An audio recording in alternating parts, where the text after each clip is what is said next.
Hey guys, how are you? What if Naruto and Jiraiya went trip in Pokémon got harem movie? Damn pervert, leaving me alone in a big city like this, muttered an angry male as he trekked through the beautiful streets of the port city of Altomari, far from the elemental nations. He was a man of about 18 years of age and quite tall with his even 6 feet frame. From the bottom up he wore black boot-like sandals that left his toes and heel visible. Dark gray cargo pants with a white belt holding both them and his pouch up, and a black long-sleeved shirt that had the cuffs and collar colored in an orange trim along with a red swirl on the back. Around his neck was a string necklace with a green gem resting over his chest while an orange cloth with a metal plate was wrapped around his left bicep. The plate had a leaf-like symbol with a spiraling center on it, showing just where he came from. His face had the faintest bit of baby fat left if you looked hard enough. Though it would be hard to spot since most people were drawn to his cheeks, on each one were 3 line markings that looked to be whiskers similar to that of a feline or canine. Piercing blue eyes as deep as the ocean waves were visible just under the fringe caused by his bright red hair. Said hair was wild, untamed, and slightly bushy as it extended past his head from behind down to his mid-back while his fringe fell to between his eyes and twin bangs framed his face. 1.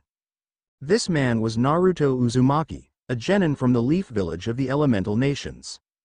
He and his master, Jiraiya of the Sannin, were making one of their final stops of their 3-year training trip. So far, the trip had been fairly successful in the Mon's opinion. He had refined what many called an excuse of a taijutsu, learned of the many ways to dispel genjutsu, learned of his chakra nature and some jutsu for it, perfected the 4th signature jutsu, and was blazing through fuinjutsu studies. Of all the subjects they touched on, fuinjutsu was by far the one that raked in the most progress. It came naturally to him, as soon as his handwriting and calligraphy improved, and he already had dozens of seal theories in mind that he couldn't wait to try out. Even now, he had a couple of seals on his wrists and ankles that restricted his movements slightly so that he could improve the strength of his limbs. However, the redhead couldn't help but grow irritated every time he was praised by Jiraiya when he learned something that should have been taught to him a long time ago. It was embarrassing enough that he had 3 years on his graduating class and 2 on Team Guy due to failing the academy 3 times and passing on what could only be best described as a field promotion after the whole Sacred Scroll incident. Sighing, he brushed a hand through his untamable red locks as he continued walking through the city streets and watching people use the waterways to travel faster. Altomari was a city that showed their pride in the ocean's beauty by having many streets within the city that were pure water while concrete streets bordered them. He could have easily water-walked around the city, but Jiraiya had told him to keep a low profile since ninja were nothing more than myths and legends outside of the elemental nations. Although, there was one thing that the outside world had that the elemental nations did not and had never seen before. Creatures of varying shapes, sizes, and types that were practically everywhere. Even the fish of the outside world were merely more breeds of these strange creatures. Some of them were actually very interesting to look at while others seemed to be bland in their looks. He chuckled as he saw a pair of ferret-like creatures with brown fur run past him, squeaking happily as they scurried through the city. He couldn't deny that he was intrigued with these creatures and he wouldn't mind having 1 or 2 as companions, or possibly even friends. He was brought out of everything as a ball of black gas and purple flames literally popped up right in his face with a face that showed nothing but playful mischief. He let out a cry of surprise and took an instinctive step back while the creature snickered at his expense. He sighed with a hand slapping and dragging his face in annoyance. This thing was way too much like a ghost for his taste. Which was an issue since he had a slight fear of them. As it stopped snickering, it looked to the Uzumaki with a happy expression before it blew him a raspberry and faded away. Geez, he muttered, didn't have to scare the crap out of me like that. You should have seen your face, roared a deep voice within his head as it laughed loudly at his expense. Ah, shut up you damn overgrown floor rug, retorted the man mentally to his tenant. Let it be known that having a 9-tailed being of pure chakra and a subconscious sealed into you was not pleasant. No, most of the time Naruto and the Kyuubi were at each other's throats with threats and insults, but they were at least civil with one another on a certain level. It was a simple scratch-your-back relationship. Naruto gets strong enough to keep them both alive and Kyuubi supplies chakra every now and then when needed. It wasn't much of a relationship, but at least it was something. He resumed his walk through the city as a couple of those creatures raced past him in the canals, towing humans on boards at high speeds. He had heard that there was some race going on, but he didn't bother signing up. How could he without one of those creatures to help him anyway? Sighing, he passed by a small speedboat that had 2 women in it. One was blonde with twin tails that she had curled around both sides of her head, while the other had a light blue hair color styled in harem way. They were both dressed in casual spaghetti strap shirts, pants that fell just above their ankles, and stylish sandals while shades covered their orange eyes.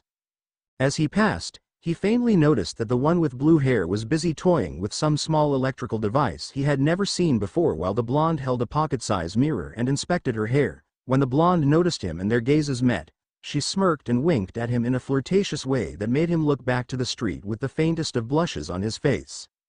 "Now that's interesting," commented the brunette after the Uzumaki had gotten out of hearing distance. "Oh, and just what is so interesting, Oakley?" asked the blonde.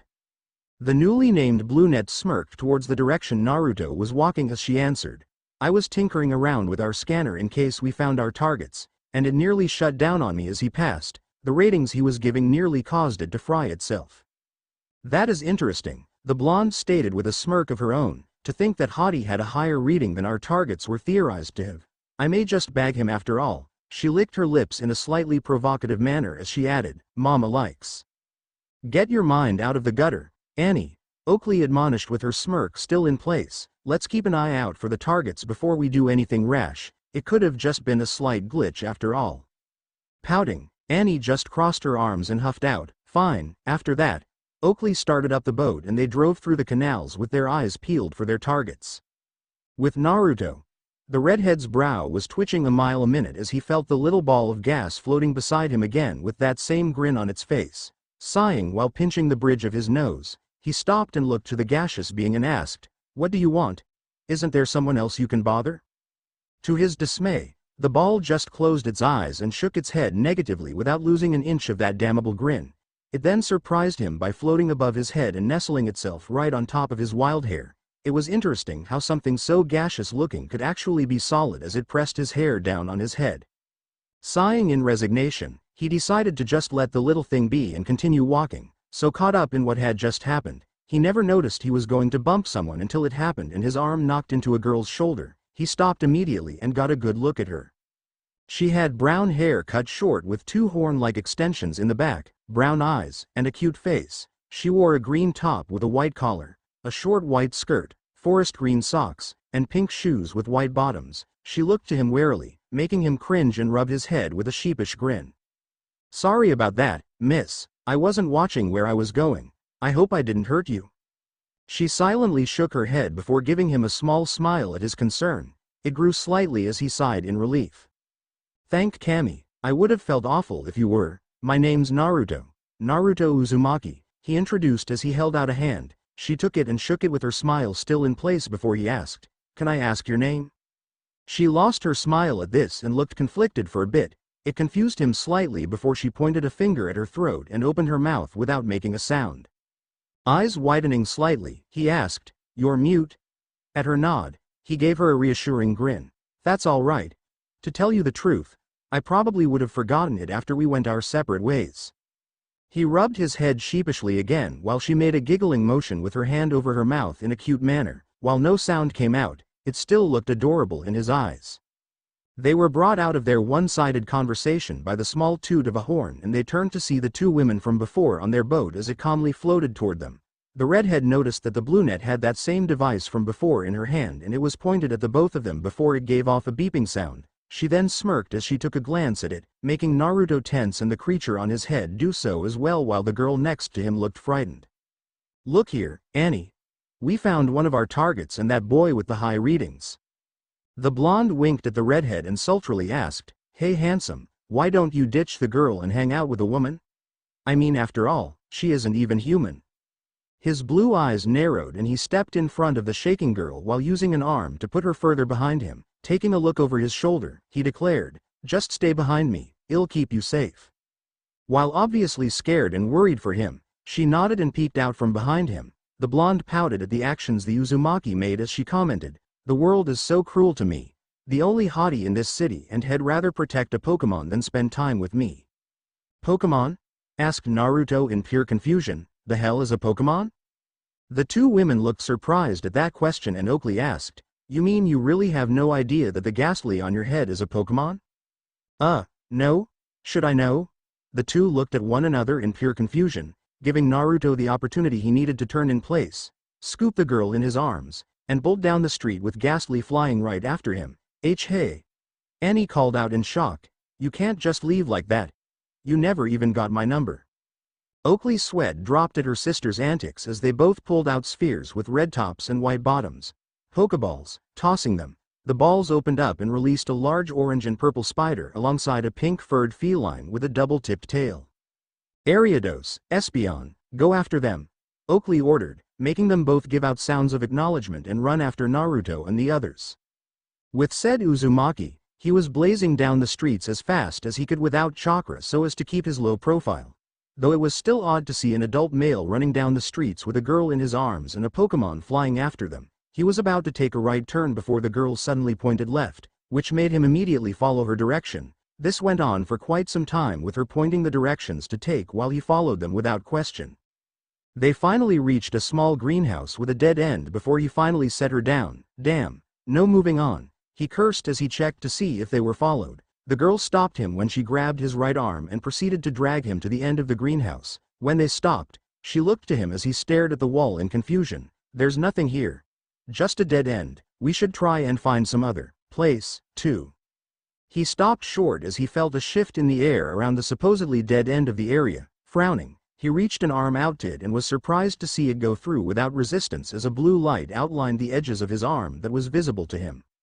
An illusion, he muttered as he turned to the girl who was smiling at him and proceeded to walk right through the false wall. Taking her lead, he stepped through with Ghastly following before the three of them entered a beautiful garden filled with grass, some trees, a pond with a rock wall, and small streams of water pouring out of some holes in the wall. On one of the trees was a single swing that was made of 2 long ropes and a 2x4 piece of lumber. Wow, he gasped out at the sight before he smiled slightly. It's beautiful. He felt a sudden increase of energy next to him and turned to the source. Only to be surprised as the girl was engulfed in a bright light and changed into a floating red and white creature. It had an aerodynamic body and glass-like down feathers. The lower half of its body was red with jet-plane wings, fin-like feet, and a blue triangular marking on its chest. 2 white and red arms that looked like they could be tucked into its body were also visible. The upper half of its body was white with triangular ears and a red face that had a white pentagon in the middle. To finish it off, amber eyes filled with amusement and joy stared into his shocked azure orbs. Why, you're one of them. A Pokémon? He asked in a soft tone due to his shock.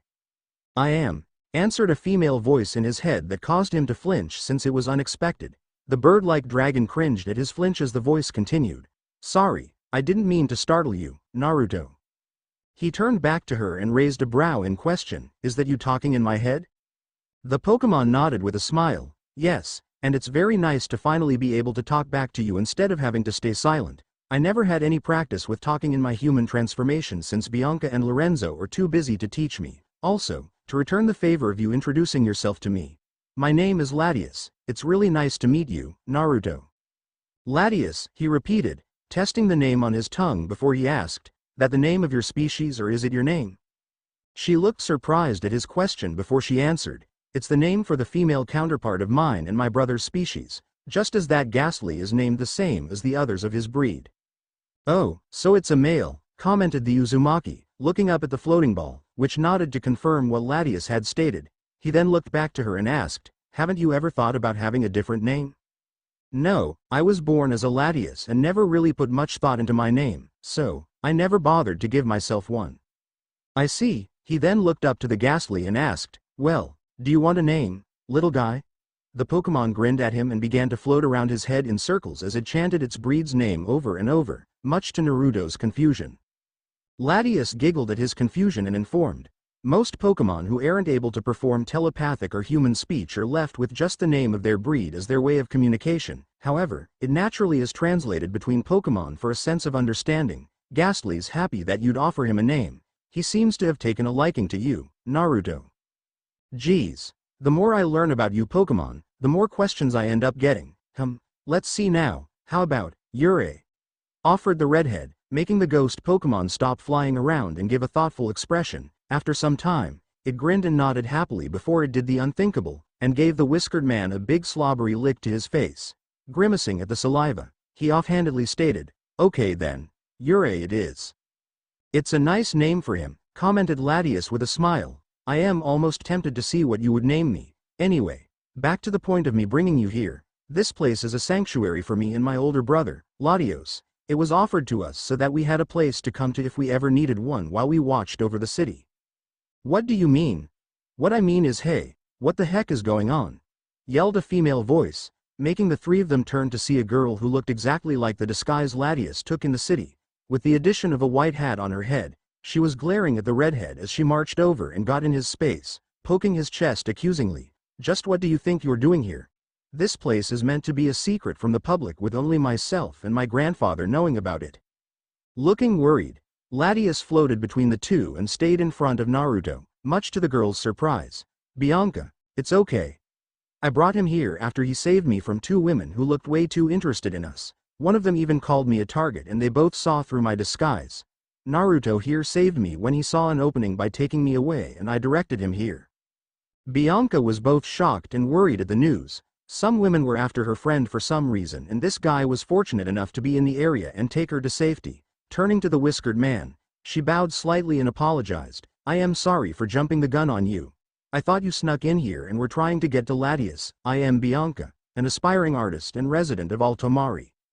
She held out her hand and he was quick to shake it with a smile. "Nice to meet you, and don't sweat it, it's not the first time I was accused of something without question. I am Naruto Uzumaki, a traveler from across the ocean. I came here with my teacher, Jiraiya, before he practically ditched me for who knows what reason." He then pointed to the ghost Pokémon and added, "This is a ghastly that followed me ever since I was on my own in this city. I call him Yurei." Nodding, Bianca turned to Latias and asked, "Does your brother know?" The Pokémon did something that made Naruto want to burst out into laughter. She rubbed the back of her head with her claw and had the same sheepish look he had given her earlier. "Well, I didn't exactly get the chance to." "Then why don't you do so now, sister?" suggested a male voice, making them all turn to see a larger and blue-colored version of Latias floating down from the canopy of treetops that blocked most of the sunlight.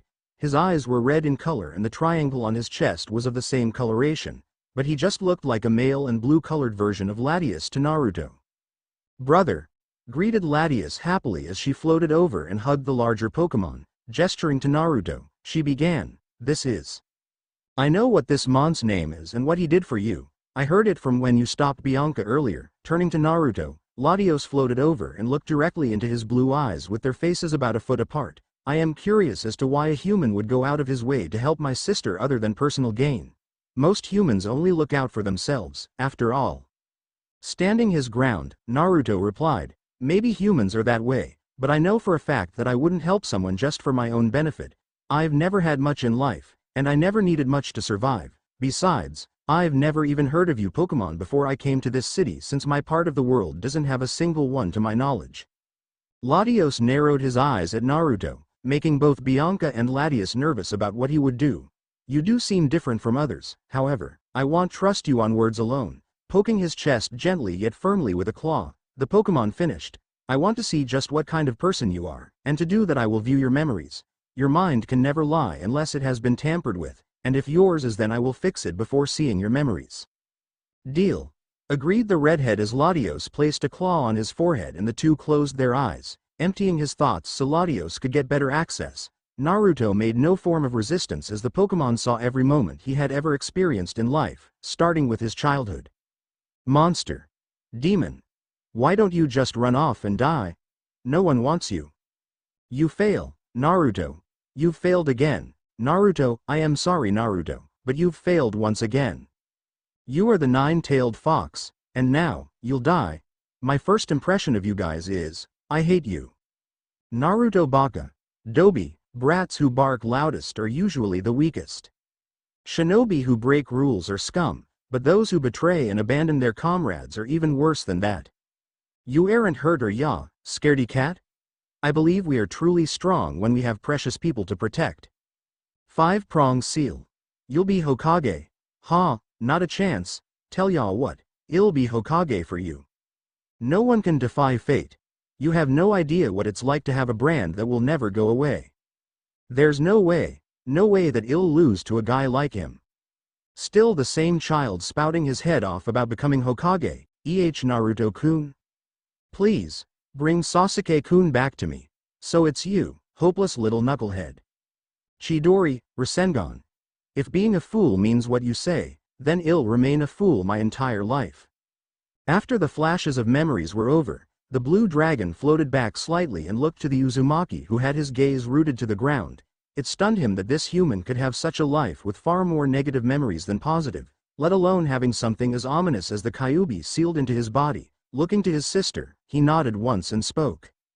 Well, you've certainly had your fair share of hardships. I suppose you're trustworthy after all. However, I still need you to leave so that I can discuss what I have seen with Bianca and my sister. I'd like to do it without your presence so that they can think over what will be told before you return. Is this acceptable? Naruto wordlessly nodded and headed for the exit with Yurei in tow before he was halted by Latias' voice. Be sure to come back, Naruto. Even if I learn about you, I want to hear it from you later. He turned back and saw her smiling at him reassuringly, which made his give a small one in return. I will. He then left the garden and made his way back to the streets of the city while leaving a small seal tag on one of the bricks of the greenhouse. It was a simple marker so that he wouldn't get lost on the return trip. Once again stepping onto the streets, he made his way to the main plaza of Altomari in hopes of finding some food for himself and his companion. It was a peaceful trip and he couldn't help his smile when he saw and felt the content atmosphere in the air from the citizens. If he had visited this place as a young boy many years ago, he would have easily decided to stay and start a life here. He was brought out of his thoughts at the sound of a young boy exclaiming in awe at the many sights of the city. Turning, he saw 3 humans along with 2 of those Pokémon hanging around with them. The first was a young boy, not even in his preteens. That wore black shoes, light blue jeans, a black shirt with a blue and white short-sleeved jacket, and a red and white hat with a green symbol on it. He had black hair, reddish-brown eyes, and the thing that stood out the most about him was the birthmarks on his cheeks that looked like small lightning bolts. His hands were covered in green fingerless gloves and he currently had 5 Pokeballs clipped to his belt while a yellow mouse-like Pokemon rested on his shoulder. Next to him was a teenage girl with short orange hair that had a single tail on the side and green eyes. She wore a short yellow shirt that stopped above her stomach, blue shorts that reached halfway down her thighs with red straps going from the belt line to her shoulders, red and white sneakers, and a red pack on her back. In her arms was an egg-like Pokemon with a spiky head and a cheerful expression. The last member of their group was a man with dark skin, spiked dark brown hair, and squinted eyes. He wore a green vest over an orange shirt, maroon pants, and dark blue shoes while giving off an air of slight wisdom. Ash, relax. Chastised the girl to the boy named Ash. People will think you're off your rocker with how loud you're being. I can't help it, Misty. This place is just so nice and that race we were in was awesome. I just wish Totodile and I would have won. The older male chuckled as he held out a small booklet and looked through it. That race is held every week, so it's one of this city's main attractions. The real clincher for tourists is the legend of the 2 guardians and the soul dew. Curious about the supposed legend surrounding Latias and her brother, Naruto decided to make his presence known. Excuse me, but I am curious about that legend you just mentioned. The dark-skinned male turned to the redhead and smiled as he held out the booklet. Here, this should tell you about it. My name's Brock and these are my friends Ash and Misty. Nice to meet you, the Oranget greeted with a smile before she looked to her Pokemon. This is Togepi, say hi Togepi. The little guy just chirped happily at the Uzumaki. I know you were just told, but my name's Ash from Pallet Town, and this is my buddy Pikachu. The mouse waved and exclaimed its name happily in greeting. Naruto Uzumaki and I am from the elemental nations across the ocean. The Ghastly is a Pokemon that decided to follow me, so I named him Yurei. He then skimmed through the booklet and read that the legend spoke of a parent Latios that guarded the city before its soul became the soul dew, leaving the city in the care of the 2 dragons he had just talked to. Interesting. I've always liked legends since they always have some cool story to tell. As Naruto handed him the booklet back, Brock asked, so, if you don't mind me asking, why are you here in Altomari? Shrugging, Naruto answered, I am on a trip with my teacher away from home for 3 years. This is supposed to be our last stop before we head back home in a couple of days. What about you guys? We came for the races and to see what kinds of Pokemon are here, Misty answered. Speaking of which, why haven't you captured that Ghastly? I would have thought you'd do so if it likes you that much. Capture? What are you talking about? Blinking in surprise, the three of them looked to Naruto as if he had two heads. Well, usually trainers capture Pokémon in Pokeballs. Like these. Ash answered while holding up two spare Pokeballs from his back pouch. Once captured, they're your Pokémon and they can be used for anything such as a battle, as a friend, or even both. Here, take these. Naruto hesitantly took the two spheres and pressed the button on one of them, making it double in size. Strange, I've never seen anything like this before. The others watched him inspect the Pokeball before suddenly Jiraiya took matters into his own metaphorical hands and floated down to the activated ball. Pressing the button, the ball opened up and sucked him inside in a red flash of light that shocked Naruto before the ball dinged. There, now that Ghastly is your Pokemon, Brock informed him, you can let him out by pressing the button, tossing the ball, or vocally commanding it. Humming in thought, Naruto simply pressed the button again and let Jiraiya back out into the open before he took his place in Naruto's hair. Welcome back, buddy. Interesting, so the humans on this side of the world don't use chakra, but rather these Pokemon that they capture to complete tasks. At least you have one now and have an extra ball to capture another. I guess, but I wonder which one I'll find that wants to come with me. Pocketing the Pokeballs, Naruto nodded in thanks to the three of them before scratching his cheek with a sheepish grin. Thanks, but I don't have anything to return the favor. Ash, being a trainer who loves a good match, suggested, why don't we have a Pokemon battle before you leave? You can look for another one here in the city so that we can have a 2-on-2 fight. Thinking it over, the redhead shrugged and shook the boy's hand. Deal. I'll have a battle with you before I leave. Now, if I am gonna have one with you, I guess I should look for another partner, and find out how exactly I do a Pokemon battle. The three looked surprised again, though not as much as before, at his words. But they were unable to say anything as he bid them goodbye and walked off. As he left, Misty turned to Ash and pinched his ear scoldingly. You dumbass. He didn't know about capturing Pokemon, so what makes you think he knew how to battle? But Misty. Ash tried to explain, but she was having none of it as she dragged him off after Naruto with Brock in tow so that they could find and explain how battles work to him. Meanwhile, Naruto was strolling once again through the city in hopes of finding a new partner. He decided to try some of the back alleyways in hopes of finding one hanging around there, but he had no luck so far. He rubbed his head with a sigh as he walked through his fourth alley and came up empty-handed. Never thought it'd be this hard when I am actually looking for a partner too, he commented. Deciding to take a break, he sat on a nearby bench and rested his arms on his knees with his body hunched forward. I wonder if he'll be able to find one in time, he mused before shifting his foot and accidentally kicking a can. The noise caused a cry of surprise to erupt from beneath the bench and he looked under his seat to see a wary-looking Pokemon shaking in slight fear. It was a small, green reptilian Pokemon with rocky skin. It had a blunt spike on top of its head, a short rounded snout, and triangular black markings below and on the upper corners of its red eyes. Red scales covered its diamond-shaped belly, and there were several small holes in its body. Its short arms lacked fingers, while its feet had a single toenail each. It had a tail with a conical center surrounded by a ring of plate-like scales, causing it to resemble a tunnel-boring machine of some sort. Grinning in hopes of calming it down, Naruto softly said, Hey, little guy, don't worry, I am not going to be any trouble. Seeing it still look wary, he decided to appease it and take a couple of steps back from the bench. With the space widening, the Pokemon calmed slightly and slowly crawled out from under the bench, making Naruto smile. There you go. Why don't we introduce ourselves? I am Naruto and this is my friend, Jiraiya. The green Pokemon looked to the Ghastly, which grinned at her in a friendly manner. Turning back to the whiskered human crouching some feet in front of her, she stated her name, as was the norm with Pokemon species, Larvitar. Grinning, the redhead slowly pulled out his unused Pokeball and set it down in front of him without making any sudden movements. With his arms rested on his crouched legs, he stated, You know, you look like you could use a friend in this city. It already looks like you're not all that fond of this place, considering how you keep eyeing the water canals. True to his word, the Larvitar kept giving side glances to the canals with a nervous look. It was understandable given her rock and ground affinities, both of which were incredibly weak to water. She turned back to him and gave him a nod for him to continue.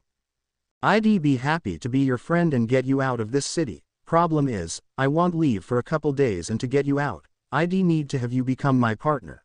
Motioning the resting Pokeball, he continued, "You look like you know how to take care of yourself, but I'd still like for you to come with me. I'll show you places that I bet you've never seen before, and I can help you get stronger too." She snorted at him in amusement, challenging his claim. "Don't believe me, eh? All right then. Look at this." Holding out his hand, he let a sphere of chakra form and it began to spin rapidly while covering his form and the two Pokémon in a light blue hue. Larvitar gaped in shock at the Rasengan in the redhead's hand and she took a step closer before it dissipated. "Sorry, but I wouldn't do that. The Rasengan is not something to take lightly since it can grind through metal when I put effort into it." He kept his smile to her and gently tapped the Pokeball as he asked, "So, do you want to become my new partner? I promise that I will never abandon you or hurt you in any purposeful way, and I never break my promises since it's my ninja way." She looked into his eyes, her red ones narrowing slightly as she searched for any deceit. When she found none, she stepped up to the ball and looked up at him again with a nervous gaze. He smiled warmly and gently rubbed her head, making her ease up enough to smile at him. Making her decision, she poked the button and allowed herself to be taken by the red light. The ball shook just once before dinging again, making Naruto pick it up with a smile. "Welcome to the team," he said to the sphere before he let her out again. When she saw him, she smiled and cried out her name happily. "All right, now all you need is a name. It gives you a personality and makes you unique among others." She nodded and waited for him to decide while he cupped his chin in thought. "How about Gojira?" he offered. She made a thinking face before nodding once with a smirk and crossed arms, which made the Uzumaki chuckle. "All right then, Gojira it is." "How nice for you," commented a familiar voice that made Naruto freeze. He turned and was surprised to see Annie and Oakley on their boat with their Pokémon on the bow. It was Oakley who had spoken and she continued with, "Too bad you won't be able to keep your promise to her." She held up a strange-looking weapon and fired it, shooting a dart into Naruto's arm that made him cringe before his head started swimming. Larvitar, ghastly, cried out his Pokémon in concern as he fell to a knee. His vision blurred as he whispered to Yurei, "Take Gojira and find Latias and Latios, tell them what happened." With that, he fell unconscious and Yurei quickly grabbed Gojira with his tongue and flew off, leaving the two women with their prize. Gojira made to reach out to their quickly distancing forms as she cried her name for Naruto. Yurei took a glance back as he kept flying before he forced himself to go faster to find the others. He wouldn't lose his new trainer and neither would Gojira. He swore he'd find the others and rescue Naruto before something awful happened. "So, exactly how long are you gonna play dead, brat?" "Just long enough for them to take me to wherever they have their base of operations. Thanks for the quick system purge by the way, Fox." "Bah. Something as simple as a knockout serum is child's play to me. Still, it did have a different composition than ones I've purged before. Not surprising since we're so far away from home. Hey Fox, does the energy these Pokémon have feel similar to chakra?" "Somewhat, however it isn't enough to fully copy without a catalyst to let it adapt to your system. Why do you ask?" "Just curious is all. I mean, now that Yurei and Gojira are my Pokémon, it'd be cool if we could use some similar moves in battle. It'd really give me an edge on the Akatsuki and Sasuke." The Kyuubi fell silent at that, thinking over the potential of the idea before an idea began to grow in its head. It was a stretch really, but if it worked then Naruto would only benefit from it and have a better chance at staying alive. The boat came to a stop and Naruto felt himself get lifted in the air by a strange energy. His floating body was taken inside of a large observatory-styled building before he was placed inside of a barred cage. "Espion, keep an eye on him," ordered Oakley. "If he wakes up, knock him out with your hypnosis." The Pokémon nodded and sat in front of the cage much like a feline would while the women left to tinker with a strange device. "Looks like you're stuck playing captive, brat. Tell me something I don't know. Your mother was my second container while Mito Uzumaki was my first." "What? You wanted to hear something you didn't know? So there," cheekily replied the Biju. "I never expected you to actually indulge me, you damn furball." He had to seriously keep himself from twitching his brow as the fox roared with laughter in his mind. With Yurei and Gojira, the two Pokémon quickly moved through the streets of Altomari in search of Latias, Bianca, or Latios. Yurei was taking the lead since he was familiar with Latias' energy signature while he held Gojira in his long tongue. The little larvitar was worried sick for Naruto. She didn't want to go search for anyone when she could have tried to help him. He was kind to her, and she felt as if she could trust him with her future. It shook her to the core when she lost her potential trainer just moments after she accepted him and he named her. However, Yurei took charge of the situation and should follow his lead, as if she had a choice given her current position. Yurei had just turned another corner before he ran smack into a familiar Pikachu. The collision made him release Gojira, who huffed in annoyance at being dropped so carelessly. "Pikachu, are you alright?" asked a voice familiar to the ghost Pokémon. Ghastly, he cried out, getting the attention of Ash and his friends. "Yurei?" asked Misty in surprise. "What are you doing here? Where's Naruto?" Gojira, growing annoyed and worried, began crying out angrily and gesturing wildly in hopes of quickly giving them the message. However, the trainers were unable to understand them while Pikachu was surprised at what she was saying. As soon as she finished her ranting, she stepped up to Yurei and, with a firm grip on his tongue, began to drag him down where they were originally going. While the human's sweat dropped at the larvitar's actions, Pikachu started to tug on Ash's pant leg in urgency. "You want to help them? But we don't even know what they want from us." Pikachu just tugged once more before he followed after them, taking notice of Yurei once again taking lead with Gojira secure in his tongue again. The boy narrowed his eyes in confusion before he took off after his friend with Brock and Misty following behind him.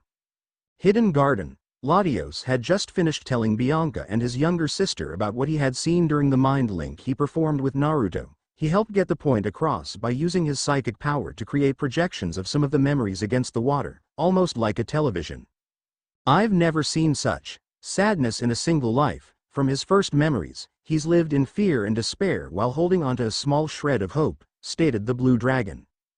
"That's horrible," whispered Bianca, having to sit down from the shock. How could he have lived like that without snapping at some point? Latias was silent as she had a look of pure sadness on her face. Naruto was nothing but kind to her and he had protected her from those female Pokémon hunters. To see his life as that was nothing short of surprising. "I have no doubts about his intentions after what I've seen," continued Latios, based on his reaction earlier. "He's more than like afraid of us rejecting him due to his condition." He turned to his sister and saw that she was lost in her thoughts. "Sister." "Huh?" she asked in surprise at being broken from her musing. "He seems to trust you, considering what he did for you and how quick he was to listen to your directions in getting here." "Yay, I suppose," she answered, unsure of where he was going with his words. "Perhaps if you were to reassure him that we do not see him as the beast he carries, then he could potentially become a very powerful ally. You do know of the current unrest among the higher Pokémon, right?"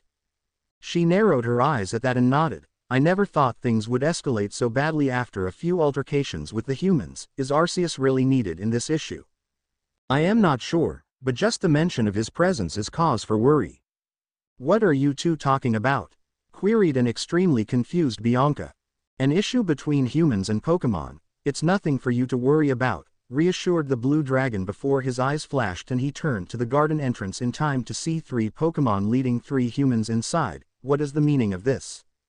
"Yurei?" asked Latias as the ghost Pokémon quickly flew into her face and began frantically telling her what had happened, making her eyes widen in panic. Naruto was taken by those 2 from before. "What?" asked Bianca in shock, "but how did they?" She was cut off when a large machine broke through the rock wall of the garden followed by a mechanical arm reaching out and snagging Latios in a firm grip. "Latios, brother!" cried out Bianca and Latias in surprise. The top hatch of the machine opened up to reveal Annie and Oakley, who both had matching smirks on their faces. "Thanks for leading us right to the prize, you little ghost," declared Oakley as a second, but smaller, arm reached right into the water and pulled out a glowing gem. "The soul dew is ours." "See ya around," stated Annie as the machine took off with Latios in tow.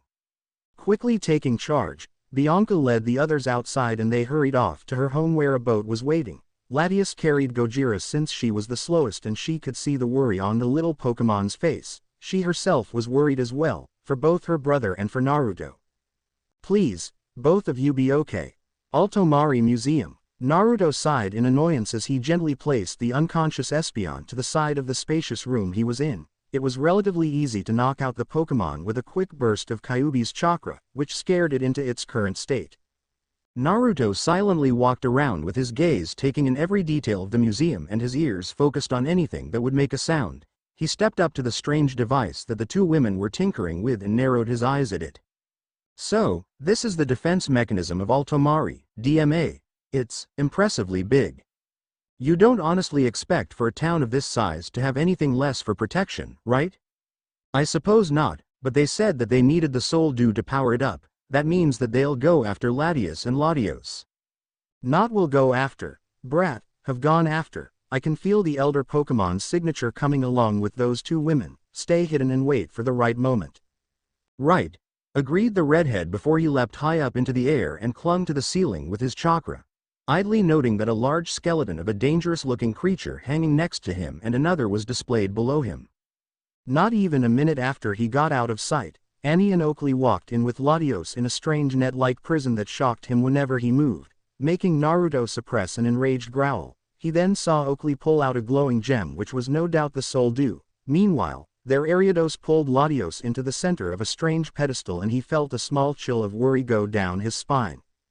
His eyes widened in shock as the three ringed outer layers of the pedestal began to rise along with Latios before they started to circle him in a locking manner. Meanwhile, the pedestal began to glow with a bluish-green light that traveled across the line-like designs on the ground. Suddenly, the cage surrounding the device opened up and sank into the floor, revealing the DMA.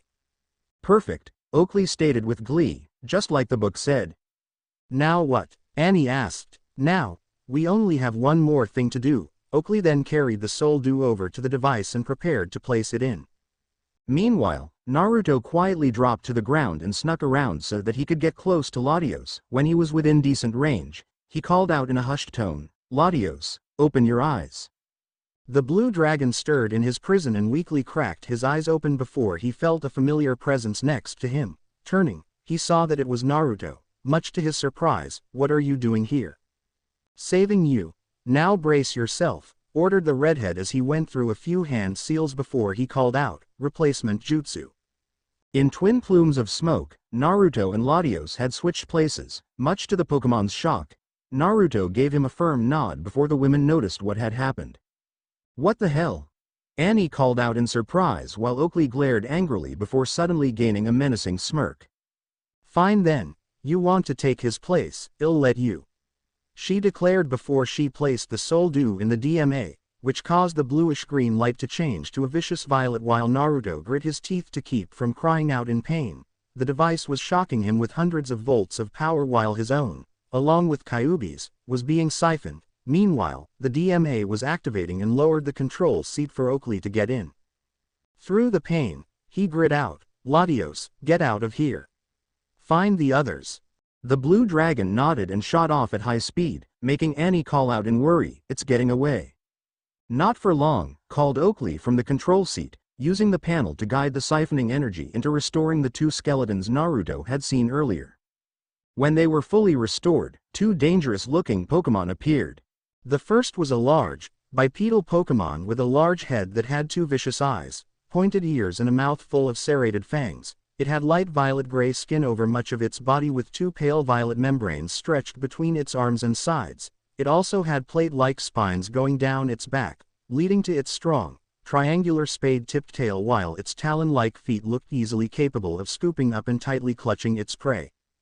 The second had a body closely resembling a living skeleton with a half-moon, disc-shaped head that had two small, forward-facing eyes. Its body had a light gray chest plate with a brown shell resembling a visible backbone, containing 3 ribs protruding on each side and a thick pointed tail. It didn't have hands, but instead had large, sharp, gray scythes while its legs are brown and thin, leading into small feet with 2 large gray claws. "Aerodactyl, Kabutops, bring back Latios and get Latias while you're at it," ordered Oakley as the 2 revived Pokémon took off. Turning back to the controls, she began to use the power of the DMA to block off the city streets so that the others would have a much harder time interfering. Naruto growled as the pain intensified and more power was taken from him. "Kyuubi, can't you do something?" "You're the dumbass who decided to take that Pokemon's place, fool. That machine is affecting me as well. How the hell do you think I feel at the moment? Can't we just overload it? Not wise since we're still connected to it." It called back through the growing pain. We'd both be killed while our combined chakra would explode outward and destroy a large part of this city. Damn it. With the others quickly taking her grandfather Lorenzo's boat, Bianca and the others hurried to the museum in order to save Latios and Naruto. Latias and a few of Ash's friends' Pokémon helped speed things along by pulling on the boat with ropes. Suddenly, a loud screeching roar filled the air and Yurei called out in surprise as he noticed Aerodactyl coming in for a dive-bombing strike. He turned to Gojira and Pikachu and they both nodded before they all readied to counter-strike. The others noticed as well and they braced themselves for the revived Pokémon's attack. Pikachu, use a Thunderbolt. Called out Ash and the mouse-like Pokémon complied with a charged-up shot of electricity. Yurei gathered an orb of violet-black energy before he unleashed his Shadow Ball attack while Gojira picked up sand and dust for a sandstorm. Aerodactyl barrel rolled away from the Thunderbolt before it swatted away the Shadow Ball with its wing and rode through the sandstorm without an issue. Not good. It's too strong. Brock cried out in worry as the Pokémon got closer. What do we do? Bianca called out as Latias, Noctowl, and Crobat kept pulling the boat as fast as they could. It's gaining on us. Latias turned back to see the Pokémon before she felt a small essence of Naruto's energy within it, making her growl in anger at what he was forced to do. Shaking off the rope she was pulling, she turned and flew like a bullet at Aerodactyl before she rammed into it and tackled it into the water. Latias called the others before Pikachu noticed Kabutops blazing down the streets with its slim frame. Pika, shoo! It cried out while releasing shot after shot of thunderbolts in hopes of hitting it. However, it was too quick and swerved out of the way of each shot before it tensed its legs and leapt at the boat with its blades poised to strike. Look out! Misty cried before a stream of light shot out and struck Kabutops, knocking it back. Latios called Bianca in surprise before she saw him charge up an ice beam and fire it at Kabutops. The arcing beam of frigid power struck true and froze the revived Pokémon to a wall where it struggled to get free. After making sure Kabutops wouldn't get out soon, he turned to Bianca and ordered, "Hurry to the museum. Naruto is being used to power it up." She nodded and revved up the boat so that it continued toward the museum while Latios and Latias held off Aerodactyl. It roared furiously at them and charged up a hyper beam before it fired, forcing the two Eon Dragons to evade and take to the maze like canals in hopes of losing it. Aerodactyl chose to go after Latias and dove towards her as she kept a fair distance with her sharp turns and knowledge of the city streets. Mentally reaching her brother, she called out, "I am going to lead it to the museum. Are you sure you can make it there without help?" "Yes, it'll be fine. Now go. I'll meet you and the others there," she reassured him as she cut off the link and increased her speed to the museum. Back with Ash and the others, they had just reached the museum after barely escaping the sudden rising water formed from the DMA. They rushed inside just in time to see Annie standing next to the machine while Oakley sat in the controls and Naruto was struggling to stay conscious. "Naruto," called Bianca in concern as she and the others rushed over to help him. However, they were cut off by Ariados leaping into their path along with an awakened Espeon. "So sorry, but this battery still has plenty of juice left in him," declared Oakley as she grinned with a power-drunk expression on her face. "Annie, take care of them while I finish taking control of the city." The blonde smirked and stepped up behind their Pokémon and in front of Naruto's prison. "Let's see what you got." "Yurei, Gojira," called Naruto in an obvious struggle to speak. "Help Bianca and the others handle them. I'll get out somehow." Gojira looked to him worryingly before Yurei gave her a reassuring nod. She nodded back and gave the two Pokémon a fierce glare before she reared her head back with a small flame growing in her mouth. With a roar, she shot it forward and unleashed a torrent of fire known as Flamethrower at Ariados. Meanwhile, Yurei flew around the room and fired a barrage of shadow balls at Espeon who leapt out of the way and retaliated with Psybeams. Ariados barely avoided the fire attack but it didn't count for Pikachu suddenly coming up with a quick attack that knocked it to the side in time for Gojira to fire a sandstorm at it. Unable to avoid this one, the spider-like Pokémon was blasted back into the wall and knocked unconscious. Back with Yurei, he was finally hit by one of Espeon's Psybeams and knocked back into one of the museum pieces. "Yurei," Naruto called out in concern before he grunted and convulsed slightly in pain. With one eye clenched shut and the other cracked open, he watched his first Pokémon and friend struggle to float back up. "You can do this, Yurei. I know you can." The Ghastly looked to his trainer in pain before his form began to glow a bright white. much to everyone's surprise, when the light died down, a new Pokémon stood in Yurai's place. "It evolved," gasped Misty in whispered awe, since seeing evolution was always a spectacle. In the place of what was once a ghastly was a purple Pokémon with a gaseous body. It had a round head along with a pair of floating disembodied hands, while each hand had 3 pointed fingers. Its head was flanked by 3 large, spiked protrusions on either side, and its eyes were large and triangular with small pupils. The gases composing its head curved down to form several pointed teeth framing a pink mouth and a long tongue, while its body tapered into a jagged tail. "Haunter!"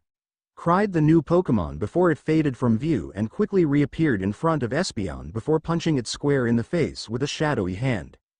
"That was Shadow Punch," Bianca exclaimed in surprise as the Espeon struggled to get up before it was hit directly with a shadow ball and knocked into the wall next to Ariados. "No," Annie called out in concern as she ran over to the downed Pokémon. Seeing that they weren't getting up soon, she quickly returned them to their Pokeballs and called out to Oakley, "We're out of Pokémon." "Oh no, we're not," replied the Bluenet as she turned her control seat to the entrance just in time to see the Eon Dragons rush in, followed by Aerodactyl breaking right through the entrance. It roared at them while they growled in response. Latias then noticed Naruto convulsing in pain and she quickly flew over to help him, only to get repelled by the energy field surrounding him. "Naruto. Hold on, we'll get you out." He struggled to look at her before his eyes widened in shock, making her turn to see Aerodactyl coming in for a rushing attack. It got closer and closer before it was pushed back by the combined efforts of Latios' Luster Purge and Pikachu's Thunderbolt. The blue dragon then flew over to them and began to bash against the energy field.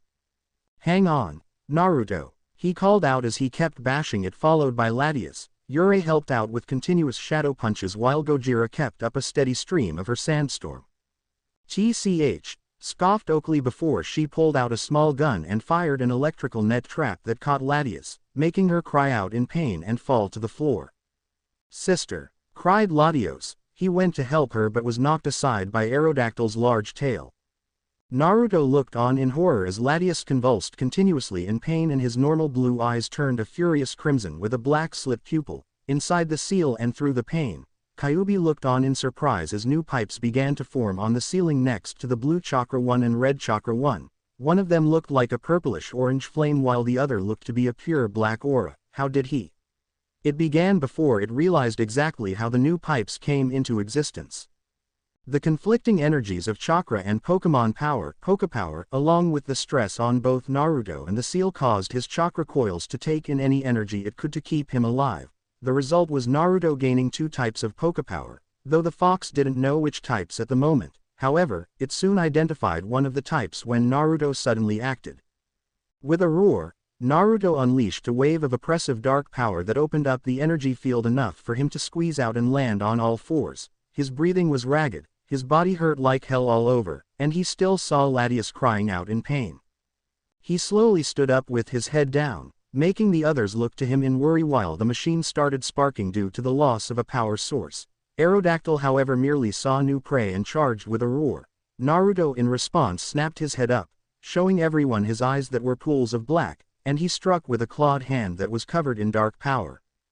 "Night Slash," he stated in a deathly calm tone before he blurred right past Aerodactyl with his right claw outstretched. The revived Pokémon suddenly cried out in pain as several large gashes appeared on its body. In rage, it turned back around and covered its form in a yellowish-purple glow before it charged at Naruto. Naruto leapt high into the air and charged a Rasengan in his hand that soon had dark power mixed into it. It began to rage in an unstable manner as he plummeted down to meet Aerodactyl's charge. With twin roars, the fossil Pokémon's Giga Impact met Naruto's Oblivion Spiral in a resounding boom of power that was dead even. Both attackers roared louder as they tried to overpower the other before Kyuubi gave Naruto the edge he needed with a boost of Chakra. The result was Naruto's attack blasting through Aerodactyl's and hitting it square in the chest before driving it down into the ground where it lost its remaining energy and resumed its skeleton form. Growling, Naruto reared his head back and roared victoriously as an influx of power was released from him, kicking up the wind and pushing the others back. What is he? Oakley gasped out as she fell out of the control seat in her fear. Annie didn't answer and was only able to take a step back in fear. Latios knew something was wrong as he flew over to Naruto and red eyes met pure black. "Naruto, you have to snap out of it. you're not in control. Naruto responded with an attempted night slash, but Latios was fast enough to avoid it. The redhead was about to charge before a weak voice stopped him. Naruto. His eyes widened as he turned to Latias and she struggled to look at him. He recoiled in fear as he saw her eyes releasing tears that fell for him. Come back, Naruto, you control your own power, not the other way around. Naruto took another step back before he gasped and gripped his head in agony. Swirling energies of blue, red, black, and purple-orange raged around him as his black pools returned to their normal blue pupils and the energies calmed down enough to flow back into him peacefully. As soon as they did, his eyes rolled back and he fell unconscious. Naruto! Latias cried and, after being freed by the combined efforts of Jiraiya and Gojira, flew over to him and lifted his head up gently. Naruto, wake up, please. There was no response, and it frightened her before more tears welled up and she hugged him close. She cradled his head and prayed to Arceus for him to wake up before an unknown voice spoke up. Geez kid, I leave you alone for one day and this kind of crap happens? Everyone, save for Naruto, turned to see a tall man with long white hair walking calmly inside the museum followed by a green toad-like Pokémon. The human was a tall man with waist-length, spiky white hair usually tied back into a ponytail, with two shoulder-length bangs that framed both sides of his face. He also had red lines that ran down from his black eyes and wore a horned forehead protector with the kanji for oil. He also had a noticeable wart on the left side of his nose and wore a green short shirt kimono and matching pants, under which he wore mesh armor that showed out of the sleeves and legs of his outfit. His outfit was completed with hand guards, a simple black belt, wooden sandals, a red haori with two simple yellow circles on each side, and a scroll on his back. The Pokémon was a green, bipedal, frog-like creature with yellow hands, belly, throat, and toes. It had a long, curled hair on top of its head and pink cheek spots. There was also a green swirl on its belly while its legs looked well developed and it has bulbous toes and fingers. The man sighed as he quickly knocked out the two thieves with thin needles that stabbed into their neck pressure points. Once that was taken care of, he stepped over to where Latias held Naruto and mentally noted how protectively she held him, not to mention how fiercely she looked at him as if fearing he was going to attack. Relax, I am his teacher. My name is Jiraiya and that kid you're holding is my apprentice, Naruto. If you're his teacher, then where were you all this time? Yelled Bianca in anger. With how easily he took out those women, he could have easily handled the entire situation in her eyes. I was meeting up with someone in regards to my responsibilities to the Leaf Village, our home across the ocean, answered the Toad Sage as he hefted Naruto over his shoulder and began to walk out. His Politoed meanwhile used the ninja wire Jiraiya had given him to tie up Annie and Oakley for the authorities. Good job, Gamma, Jiraiya stated as he returned the Toad Pokemon to his Pokeball. The others, seeing the situation finally solved, followed after. However, Latios grabbed the Soul Dew from the machine and sighed in relief at the sight of it still intact and his father's soul still residing in it. He was worried that he'd have to become a new Soul Dew if his father's soul was used up. Following after the others, he easily noted the worry in Latias' face as she floated next to Naruto's unconscious form and even rubbed her head against his cheek in hopes of waking him. He smiled at how attached she had gotten to him as he thought of what was best for her future. Next morning, the first thing Naruto noticed when he came to was that he was lying on a soft bed covered in a blanket. The next thing he noticed was that someone was sleeping beside him, and he turned to see that it was Bianca, or at least, he thought it was Bianca. Gently nudging her, he saw her eyes flutter open before her sleepy gaze met his. They fully opened when they saw him, and she engulfed him in a tight hug as a flash of light revealed her returning to her natural Pokémon form. Thank Arceus that you're all right, she exclaimed as she hugged him, making him awkwardly return it since he was not used to the affectionate gesture. What happened? How did I wind up here? The last thing I remember was seeing you get caught and then getting really pissed off. She nodded and replied, that happened and then you suddenly began to let off a large amount of power. It felt like aura, a power some rare humans can use. However, it also felt like Pokepower. How did I use Pokepower when I am a human? Your chakra coils absorbed it since the air around the museum chamber was practically saturated in the combined energies of chakra and Pokepower. You gained 2 new pipes in here as well, brat. He's right, Naruto, Latias stated, backing up Kyuubi's statement. I can feel two distinct Pokémon energies inside of you. Wait, how did you just hear Kyuubi? And why aren't you afraid of me? I've linked my mind to yours so that I can speak, so I can also hear the Kyuubi speak as well. We actually spoke a bit before we all slipped into exhaustion and he was quite informative about your situation. I see, he replied in dazed surprise. As for not fearing you, why would I be afraid of someone who saved my life, saved my brother from being used, saved my home, and kept my father's soul due from being used up? She asked with a smile, making him give a small one in return. Thank you, she shook her head and stated, no, thank you Naruto for everything you've done for me and my brother. She then leaned in and kissed his cheek with a small blush while his face resembled a tomato. When he calmed it down, he looked around the room and saw his two Pokémon resting on the bed next to his. I am glad you two are okay, he murmured as he found their Pokeballs on his nightstand and returned them. He then stood up and stretched while Latias took on her disguise of Bianca, making him look at her curiously. Have you ever thought of going with a different look? What do you mean? She asked back as she tilted her head in confusion. It's just, I can't see you as you if you're disguised as Bianca. I keep thinking that you're Bianca instead of Latias. She frowned in thought at that and honestly didn't like the idea of Naruto seeing her as Bianca instead of herself. Reverting back to her Pokemon form, she asked, what should I do then? Give yourself a look that represents you as an individual. Personally, I don't like the fact that you have to hide yourself, but I know it's essential. Just imagine yourself as a human, yet still you as a Pokemon. She hummed in thought before her eyes began to glow pure white and she engulfed her form in a red swirl. It was bright enough to force Naruto to cover his eyes, and when the light died down, he gaped at what he saw. Before him stood a young woman with tan skin, white hair with protrusions that looked like Latias ears, and amber eyes. On her forehead was an upside-down red triangle while a string necklace with a blue triangle pendant was around her neck. She wore a white shirt and skirt with a red trim, black shorts that hugged her legs and fell to the tops of her knees, red fingerless gloves, and red sandals that looked like his own black ones. She looked over her form and then looked to him shyly and asked, is this okay? He couldn't help but blush slightly at how beautiful she looked before he rubbed his head with a grin. It's perfect. You look great, Latias. She smiled happily before she grabbed his hand and practically dragged him downstairs to where the others were waiting. Latios was resting at their secret garden, so he wasn't there with them. Misty was the first to notice them and she waved, over here you two. Naruto and Latias walked over to them and Bianca smiled at the Pokemon's new look. She also hid a giggle at how close she stood next to Naruto and how oblivious he was to it. Glad to see that you're alright, Naruto, she stated. You had everyone worried, especially Latias.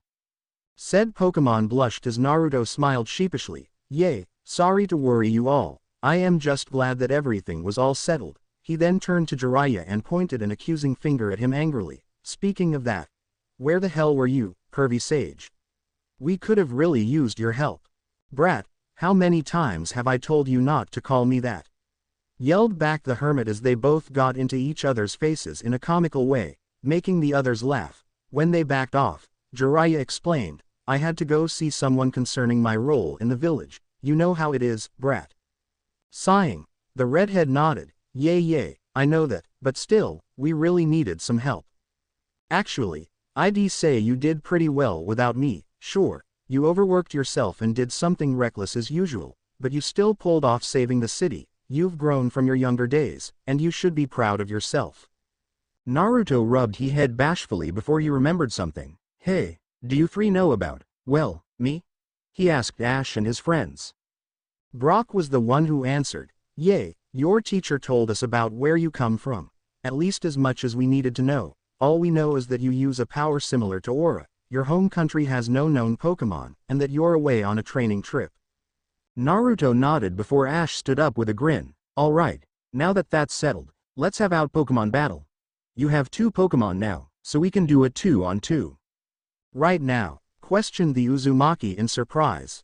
You'd be better off doing it now since our boat leaves tomorrow and we need to get some supplies for our return trip, informed Jiraiya. But I still don't really know how to do a Pokemon battle, let alone what they are capable of, argued the redhead. The others looked to Ash who sighed in defeat. We can postpone it for later. The Pokemon Center in town should have what you need in order to learn how to battle. Alright, but where's the center? I'll take you there, Bianca stated as she began walking off. Come on, we don't have all day, you know. He quickly took off after her while Latias looked slightly conflicted, making Jiraiya smirk. Oh ho, what do we have here? Is there someone crushing on my godson? It seemed as if she made a decision since she quickly took off after them, making Jiraiya laugh boisterously and walk away, much to the confusion of the others before they decided to follow as well. They had nothing really important to do anyway. Once they reached the center, Bianca led Naruto to the pink-haired Nurse Joy, who was more than happy to give Naruto a paperback version of Professor Oak's Pokédex that covered the regions of Kanto, Johto, Hoenn, and most of Sinnoh. After thanking her for the book, Naruto looked up whatever he could on his two partners and was surprised at how much information each Pokémon had. It showed what they evolved into from, what moves they learned as they grew, what Pokémon they can have as parental figures resulting in eggs, and also a basic summary of their habits and diets. Bianca also found him a book specifically for Pokémon battles, and he found himself growing more and more excited at each turn of the page. By the time he had finished reading everything he could on his Pokémon and on battling, a little over 3 hours had passed. Okay, I think I've got all I need, exclaimed Naruto as he put the books away into his pouch. Ash couldn't contain his excitement as he led the others outside to one of the practice fields behind the Pokémon Center. Brock decided to officiate the match and Ash threw out his first Pokémon. It was a small, bipedal Pokémon with bluish fur on top of its body, and a milky color on the underside. It seemed to be a composite of features from the echidna and the shrew. The echidna features were the flames from its back, while its general body shape was shrew-like. Its eyes were squinted closed, much like Brock's, and it has a long, thin snout, though it lacked claws on its forelimbs but has a single claw on each hind foot. Let's do this, Cyndaquil, exclaimed Ash excitedly as the Pokémon had the flame spots on its back roar to life. Okay then, let's go with Gojira, Naruto declared as he released said Pokémon from her ball. She growled at Cyndaquil and readied herself for the battle. As soon as Brock called for them to start, Ash had Cyndaquil start things off with a flamethrower, but Gojira countered after Naruto called for her to use Sandstorm. The flurry of sand and dust broke through the fire, but Ash had Cyndaquil move out of the way before attacking with a flame wheel. Now a spinning ball of fire, Cyndaquil rolled after Gojira. But Naruto had her brace herself with her arms stretched forward. The result was her forelimbs catching the spinning fireball and being pushed back only slightly before Naruto had her toss Cyndaquil away. The dazed Pokémon was then open for a mud slap which hit it in the face and blinded it enough for Gojira to fire one last sandstorm. It got a direct hit and Cyndaquil was blasted back and tumbled across the ground before it became knocked out. Cyndaquil is unable to battle, so Larvitar is the winner, Brock called out, making Naruto fist pump at his victory while Gojira smirked proudly. Great work, Gojira. Now, take a rest and let Yurei take over. She nodded and stepped out of the ring before Naruto's Haunter was released and he grinned mischievously. Ash, deciding to see Naruto's best with his own, had Pikachu jump down to battle. You ready, buddy? Pika, the Pokémon exclaimed in excitement. Alright, match 2 begins now, Brock called out. Yurei, go for a shadow punch, Naruto called out, making the ghost Pokémon grin wider and disappear from sight. Keep an ear open, Pikachu, and then use Iron Tail. The mouse-like Pokémon nodded and closed his eyes while his ears twitched every now and then to detect movement. Suddenly, Pikachu spun in place as his tail gained a metallic sheen and he struck out at Yurei, knocking aside its shadowy hand. Quick, lick attack, Naruto ordered, and Yurei struck Pikachu with a long and slobbery tongue that dragged up his chin and face, making him gag at the feeling. Now use Shadow Ball. Counter it with a Thunderbolt. The two Pokémon called upon their respective Poképower before a streak of electricity and a sphere of shadowy energy shot at one another and met in the middle with an explosion of smoke. It was thick enough so that none of the Pokémon could be seen, and Naruto couldn't help but grin at being reminded of Zabuza Momochi's hidden mist jutsu. Yurei, hide in the smoke and keep quiet. Not able to see a response and not hearing anything, he assumed that his Pokémon listened to him and waited for the smoke to clear. When it did, Pikachu stood alone on all fours with electric power sparking along his red cheek pouches. He then looked to Ash, who had a smile on his face, making him grow worried. Looks like he has a plan already, he thought to himself. Maybe if Yurei came from beneath the ground, No sooner did he think that did Pikachu suddenly strike the ground with an iron tail, easily breaking into the concrete and revealing the hiding haunter. It desperately made a shadow punch to keep from being struck, but then Ash called out for something both crazy and brilliant. Mix electricity into your tail, Pikachu. The resulting maneuver had Pikachu's iron tail infused with a strong electric current that not only broke through the shadow punch, but also struck the ghost Pokémon in the face and knocked it out in a clean shot. Haunter is unable to battle, so Pikachu wins and this match is a draw. Brock called out as Naruto returned his Pokémon and Pikachu returned to Ash's shoulder. As they shook hands, the redhead stated, "Not bad, Ash, I never thought you'd mix moves like that." "It just came to me, really," Ash explained sheepishly. "Well, it was still a good battle, plus, it's shown me that I can mix my Pokémon's moves as well."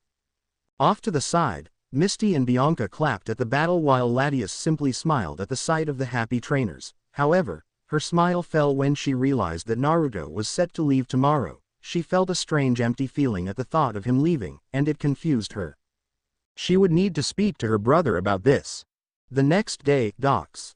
Naruto watched on with slight sadness at the sight of the boat meant to take him and his perverted teacher back home. He had seen so much, met some amazing creatures and people, and gained some cool friends all in the span of a couple of days, and now he'd be returning to the normalcy of being a shinobi. He turned back to the city and saw his friends standing there to see him off. It made him smile at the sight while unconsciously thinking of how no one was there to see him off when he left home.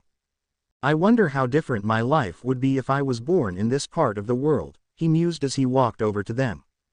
"Shoving off, huh?" Misty asked, which Naruto nodded to. She gave him a farewell hug and said, "It was great to meet you, maybe we'll meet again someday." "Yay, and when we do, we'll have another battle," Ash exclaimed as he shook Naruto's hand. "I'll look forward to it," replied the whiskered shinobi. "Take care of yourself, and here, take this," Brock said before handing him a book on breeding. "It should help in raising you Pokémon as well as little tips for their food and other things." "Thanks, Brock, this means a lot to me." Bianca then stepped up and handed him a small frame, and he turned it around to see a painting of himself with Gojira standing in front of him while Jiraiya, as a ghastly, rested in his hair. "I figured you'd like that for sentimental reasons," she explained before she hugged him. "Take good care of them, Naruto." "I will, and thanks for this," he said before he headed to the ship and stepped aboard beside Jiraiya. Noticing his downcast look, he asked, "Missing them already, even though we haven't left?"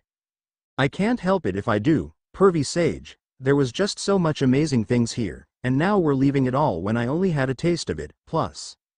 He left the last part hanging as he tried to locate Latios or Latias, but he didn't see them. Sighing, he went to the lower decks as the ship set sail away from Altomari's docks. Jiraiya frowned sadly at his godson's depressed aura, but there wasn't anything he could do since they were both needed back home. Turning back, he gave a small wave to the distancing people Naruto had befriended before he went below as well.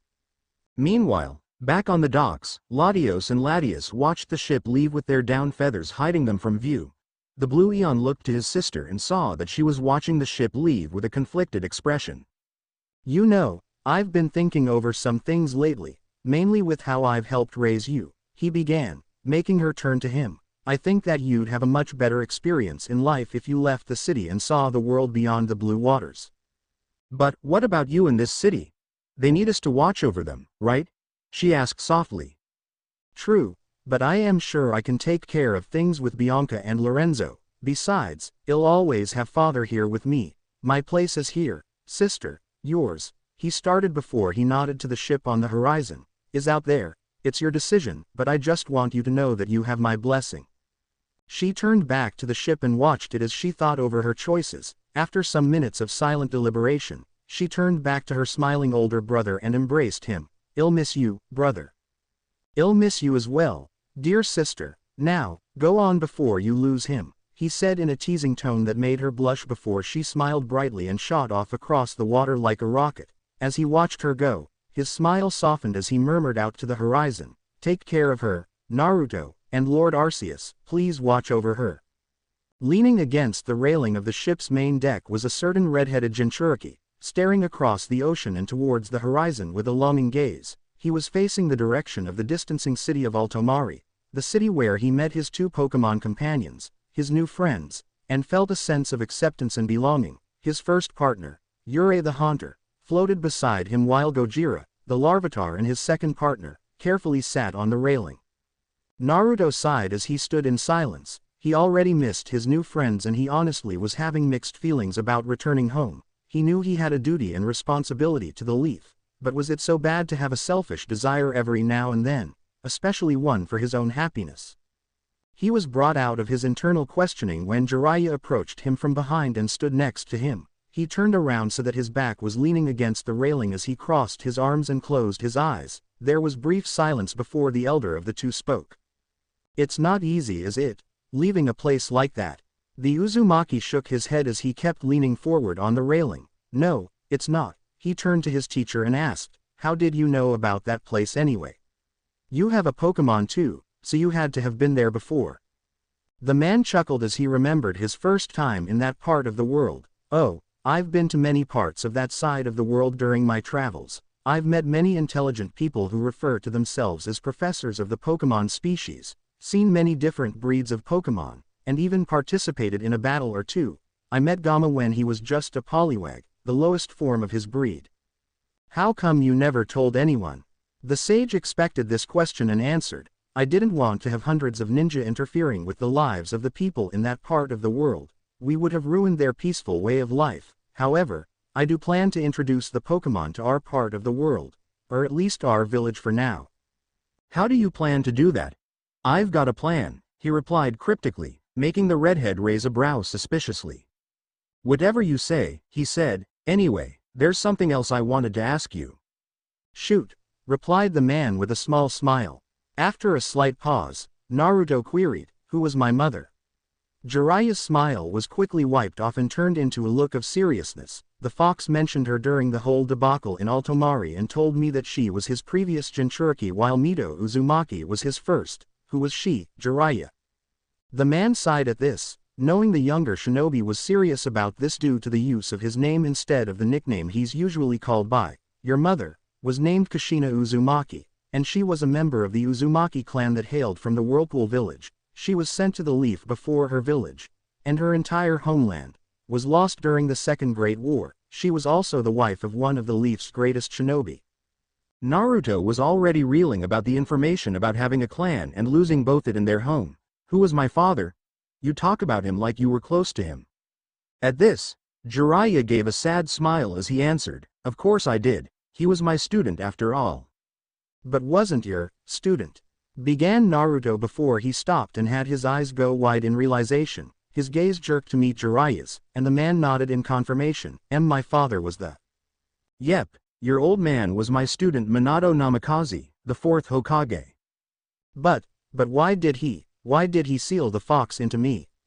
exclaimed Naruto in shock and slight hysterics. It was understandable to the Toad Sage. The young man had grown up in a negative environment with no idea who his parents were, and finding out that one of them was partially responsible for the life he lived. Well, he understood how the Uzumaki could be slightly hysterical. Minato sealed the fox into you because he couldn't ask anyone else to give up their child. Not to mention the fact that the only living beings that could withstand the sealing of Kyuubi were the Uzumaki. Their chakra was unique enough to hold it without much issue. He was out of options and he didn't have time to search for another solution when the fox was still destroying the village. Naruto shook his head in despair as his Pokémon watched on with worry. His hands gripped the sides of his head as he tried to process all of what was told to him. "My father, he sealed the fox and left me alone." He then turned to Jiraiya with a fierce glare and asked, "What about my mother? Did she die or just leave me?" "No, your mother didn't leave you, and you should feel ashamed for ever thinking that," growled out the man, making Naruto instinctively back up. "Your parents loved you, and they would never do this unless there was no other choice." He took a breath to calm down and continued, "Yes, you lived a harsh life as a Jinchuriki, but your parents trusted you with the fox and left their will of fire to you. They believed in you, Naruto, and they loved you very much." Naruto just stood there as tears fell from his eyes and he tried to hold them back with his sleeve to his eyes. His shoulders shook with his sobs before he felt 3 hands grab him in hopes of consoling him. He moved his sleeve from his eyes and saw Jiraiya grabbing his left shoulder, Yurei grabbing his right shoulder, and Gojira placing her small appendage on his leg and looking up at him in concern. He couldn't stop the smile from forming on his face as he wiped away the rest of his tears and nodded to them all in thanks, making them smile at him. He then turned to Jiraiya and asked, "You really think I could live up to their expectations, pervy sage?" The man rolled his eyes at the nickname and nodded. "Of course I do, it's one of the reasons I chose you as my apprentice, as well as the fact that you're my godson. Before we continue though, I need you to know that I am so sorry for not coming back to the village to help you sooner. I had other responsibilities, but that's not much of an excuse of years of not seeing or helping you. I promise that I will do everything I can to make it up to you, Naruto." Surprisingly, the redhead shook his head with a small smile. "You already did make it up to me. You've practically taught me everything I know. Treated me like family from the beginning of this trip, told me the one thing I always wanted to know, and even brought me to the one place that I truly found something I enjoyed." His smile turned into a grin as he rubbed his head in embarrassment, making Jiraiya think of the many times Kushina did the same thing. "To be honest, you became the father figure in my life, and I am grateful for that. So, thank you Jiraiya, for everything." The man chuckled at that and clapped a hand on the young mon's shoulder. "No problem, kiddo, I am just glad I was able to do something for you after being away for so long." Naruto nodded and he continued, "Now, I think it's time we resumed your training in Fuinjutsu. Well, work on the what in the world are you gaping at?" he asked after seeing Naruto's jaw drop and his eyes bug out and look behind him. He turned to see what the fuss was before he too slowly gaped. Approaching at high speed was a massive wave that seemed to be split down the middle. It was coming up fast and the man doubted the crew on the ship would be able to respond in time. However, both shinobi felt a tug on their minds before they both heard a mental cry. "Naruto." Both men blinked in surprise at the familiar voice heard in their heads before a sudden sonic boom was heard and a white-red blur slammed into the redhead. "Oof," he grunted out as he fell on his back onto the deck with a certain dragon Pokémon hugging the life out of him. Meanwhile, the wave created from her high-speed flight continued its momentum before it crashed back down behind the ship and shot it forward a few miles until it slowed back down to its original speed. "Thank Arceus I caught up to you," happily exclaimed Latias as she continued to hug Naruto tightly. Naruto couldn't help but chuckle at her actions as he hugged her back. "Not that I am against it, but what are you doing here?" She finally let him go as Jiraiya and Naruto's partners came up to them. "Brother told me that I should come with you and that he could watch over the city. He knew that I wanted to come, but I wasn't sure if I could leave him until he told me it was all right. So," she then transformed into the human form she had come up with before Naruto left with her arms open wide and a smile on her face. "Here I am." Naruto grinned happily at her as Jiraiya and Gojira greeted her with pleased smiles. Jiraiya couldn't keep his own smirk down since he had a feeling that Latias would have a very positive influence on Naruto's emotional state. It didn't hurt that he knew she had some slight interest in the Uzumaki that was stronger than just friendship. He stepped up to them and said, "Well, we're glad to have you aboard, Latias. I am sure you'll enjoy the Leaf Village and the people there." Latias was about to agree wholeheartedly in her excitement before the viewing of Naruto's memories re-entered her thoughts. Latios had shown just how the people of his village treated him, and it hurt seeing the loneliness and bitterness in the younger Naruto's face. Still, she politely replied, "I am sure I will too, Jiraiya-san." "I am glad you're here, Latias," Naruto added with his grin still in place, making her give off a faint blush.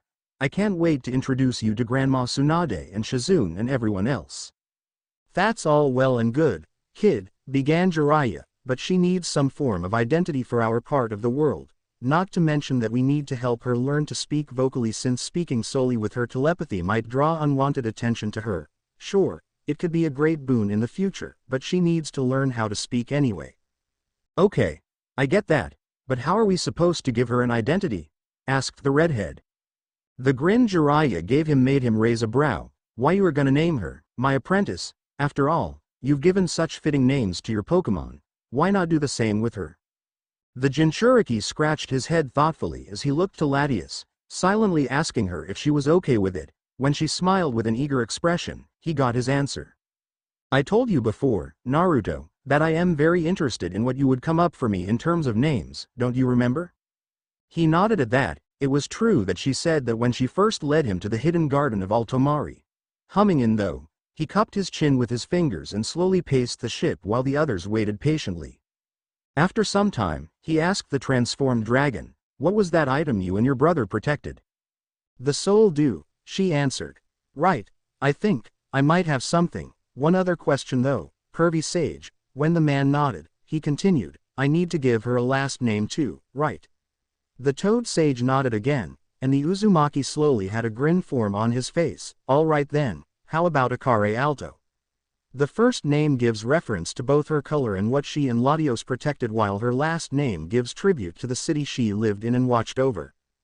Jiraiya rolled the name off of his tongue quietly while Latias did the same before she smiled happily and hugged him once again.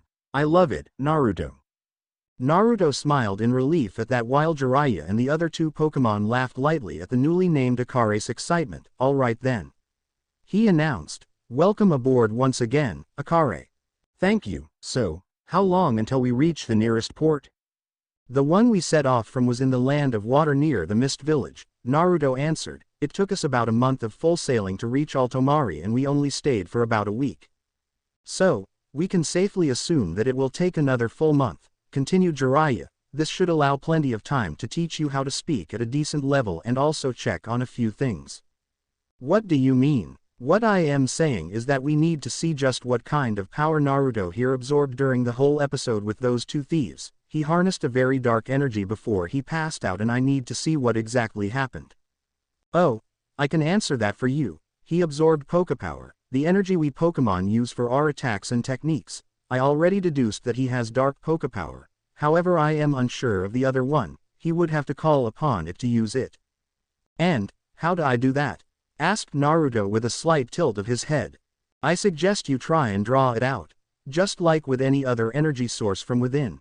Feel for it and try to let it engulf you." The Sannin then turned to Akare and asked, "I am guessing his dark power is associated with negative emotions such as anger or rage."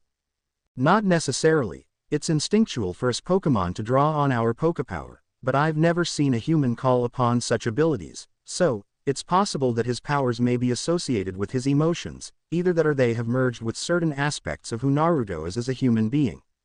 The man hummed in thought while Naruto sat cross-legged and tried to search for his power. Akare sat beside him and placed a delicate hand on his shoulder, letting her mind meld with his so that they both entered his seal, the representation of his mindscape. The Kyuubi cracked one eye open from his rested position as soon as they entered and snorted, "Finally back, huh? And what do you know? The little dragoness is here as well." "Nice to see you too, Fox," sarcastically replied Naruto. "We're here to figure out what the new pipes represent and how to draw out the power." "I know that, well, I've been listening in from here and already took the liberty of trying to feel out the powers myself." "And what did you find, Kyuubi-san?"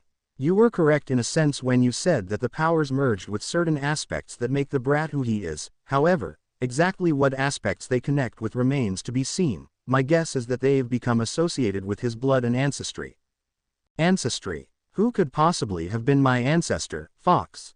"The hell if I know, brat, you'll just have to figure it out yourself. I'll rein in my power so that it doesn't interfere, but it's only because these new powers you've obtained have tweaked my interest." Akare smiled and gave a slight bow in thanks while Naruto rolled his eyes. Stepping up to just beneath the pipelines, he raised his right hand and stretched it up to reach for the dark pipe. It responded in kind to his reaching and released some power into his awaiting hand. He took it in and allowed it to flow freely through his body, not doing anything to hinder its path.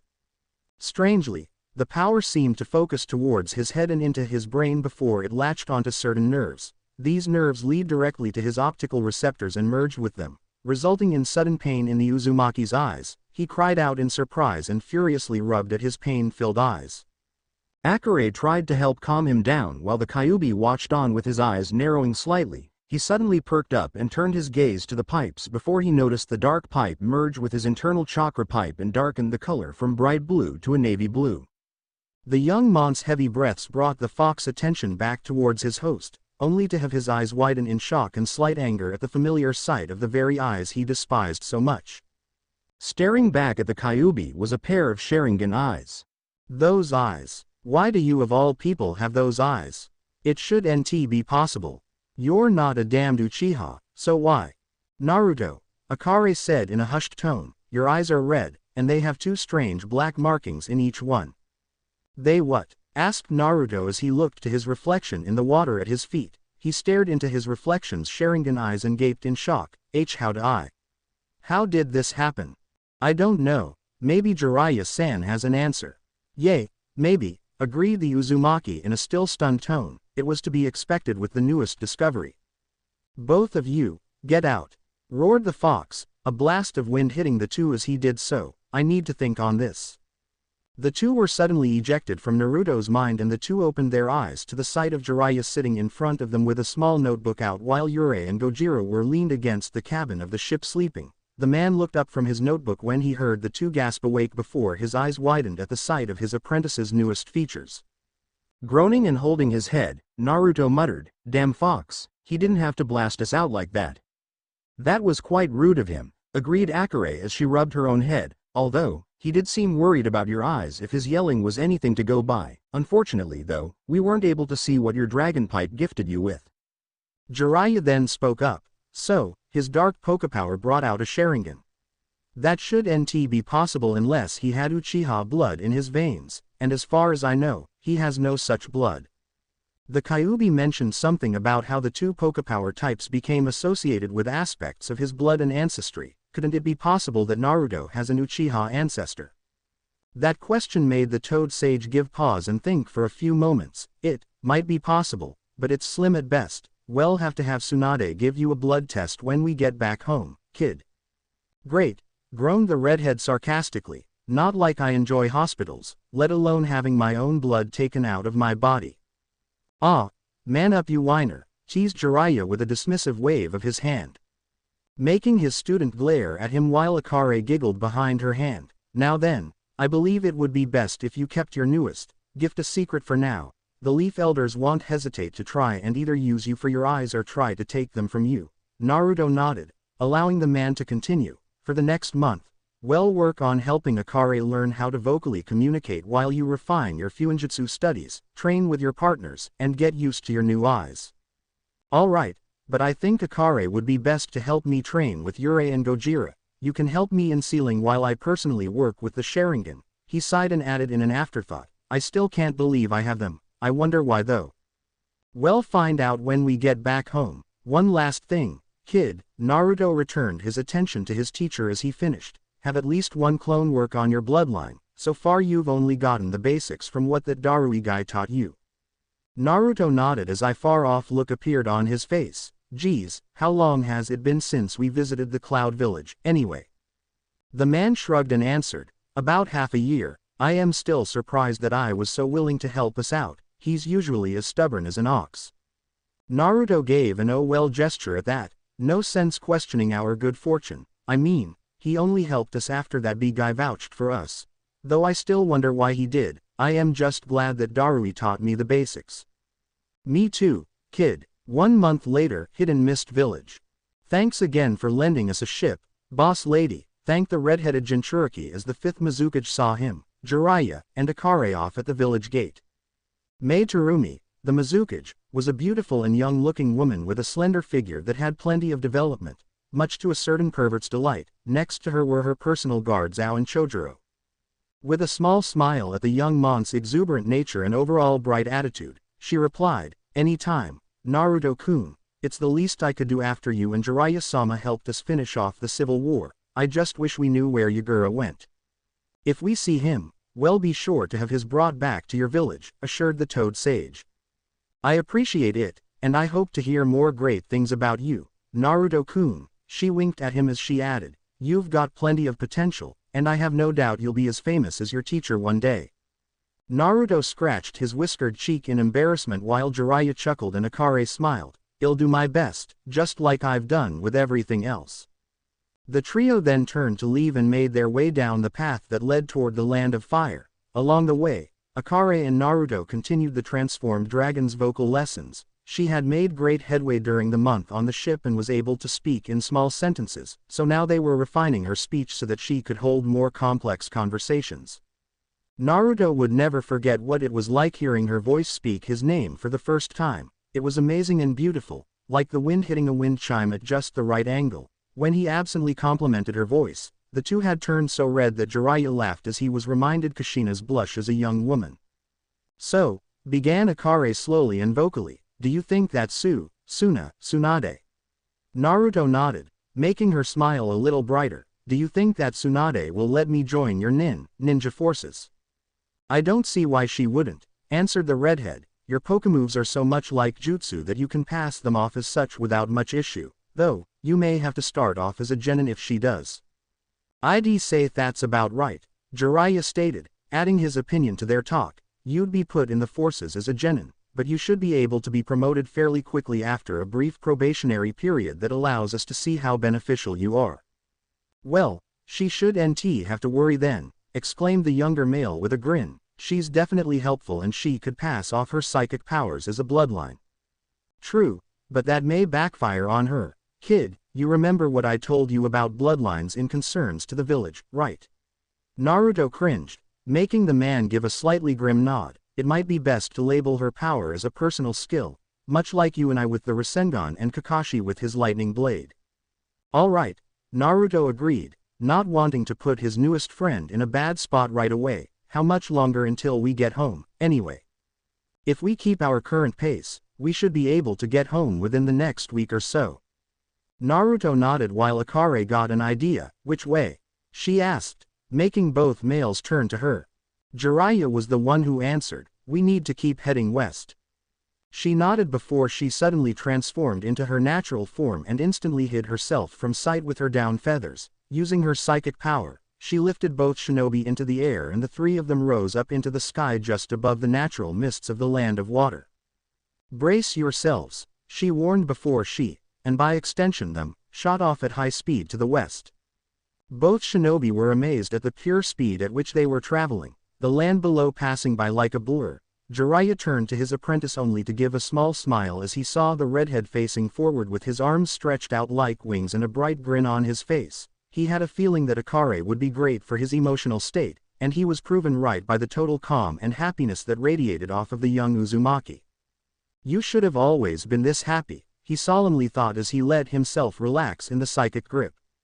It was about an hour later when Jiraiya told her to stop and land in a nearby forest clearing about a mile away from the leaf. Akare resumed her human form while Naruto excitedly complimented and praised her ability to fly and how it felt to experience it. She was blushing up a storm at the constant compliments while Jiraiya merely chuckled at how his apprentice could be so excitable.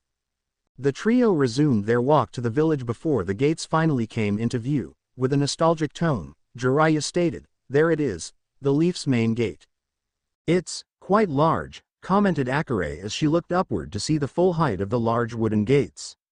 If you're impressed by just the gate, wait till you see the Hokage mountain, said Naruto with a small smile at seeing his home after so long.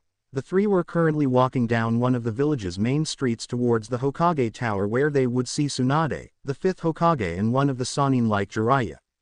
Akare took in the atmosphere of the village with a joyful expression. It was nice seeing the many happy villagers and carefree children going about their daily lives while the occasional shinobi or kunoichi wearing the leaf headband would pass by her sight.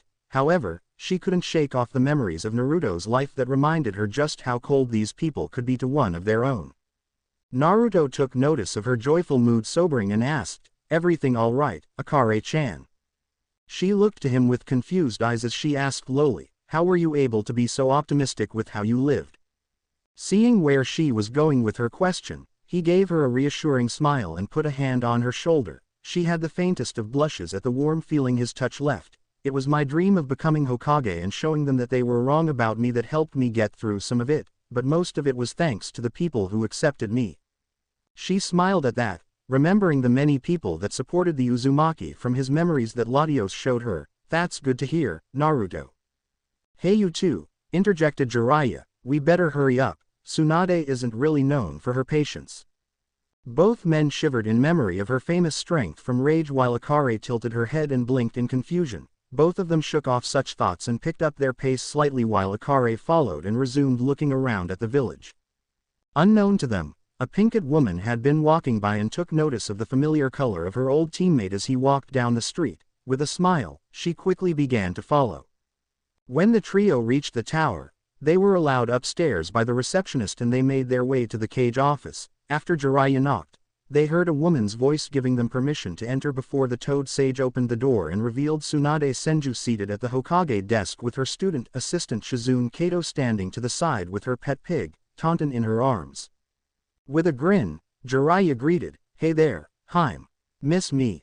"Jiraiya," exclaimed Tsunade, surprised at his arrival since he wasn't expected for at least a week or so, and if he was here, then it meant that, "Nice to have you back, brat," she continued with a smile having taken notice of Naruto standing next to his teacher.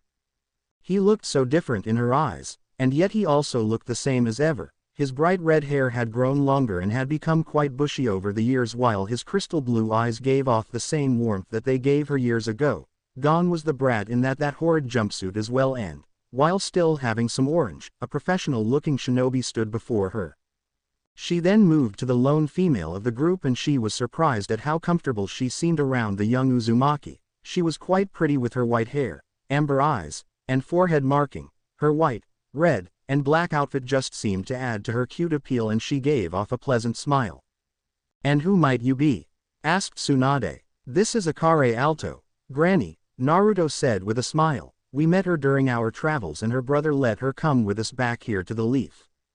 While quite annoyed at being referred to by that insufferable nickname that she had been given years before, she couldn't keep the small smile from forming on her face at Naruto's happy expression. "Well, you two have certainly been busy, haven't you? I hope that all that traveling didn't hinder his training, Jiraiya. You think we'd be back without any results? You wound me with your lack of faith in me, Haim," exclaimed the Toad Sage with an overdramatic expression of hurt on his face as he gripped his chest above his heart. The Hokage rolled her eyes at that while Naruto picked up the conversation. "Akare was hoping to join the Leaf's forces. I think she'd be a great addition and she could fill in the spot in Team 7. The woman rested her chin on her interlaced fingers over her desk. "Do you now? And what makes you so sure of her, Naruto?"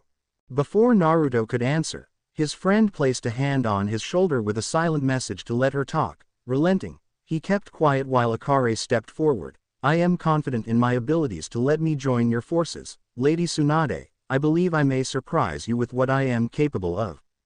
Tsunade hummed in thought, absently noting how much of an effect the girl had on her surrogate brother with how she was able to calm him down. "Well, perhaps a test may be needed to allow you to show me just what you are capable of. I'll have it conjoined with the test I plan to give Naruto that will show me just what he's learned over the years."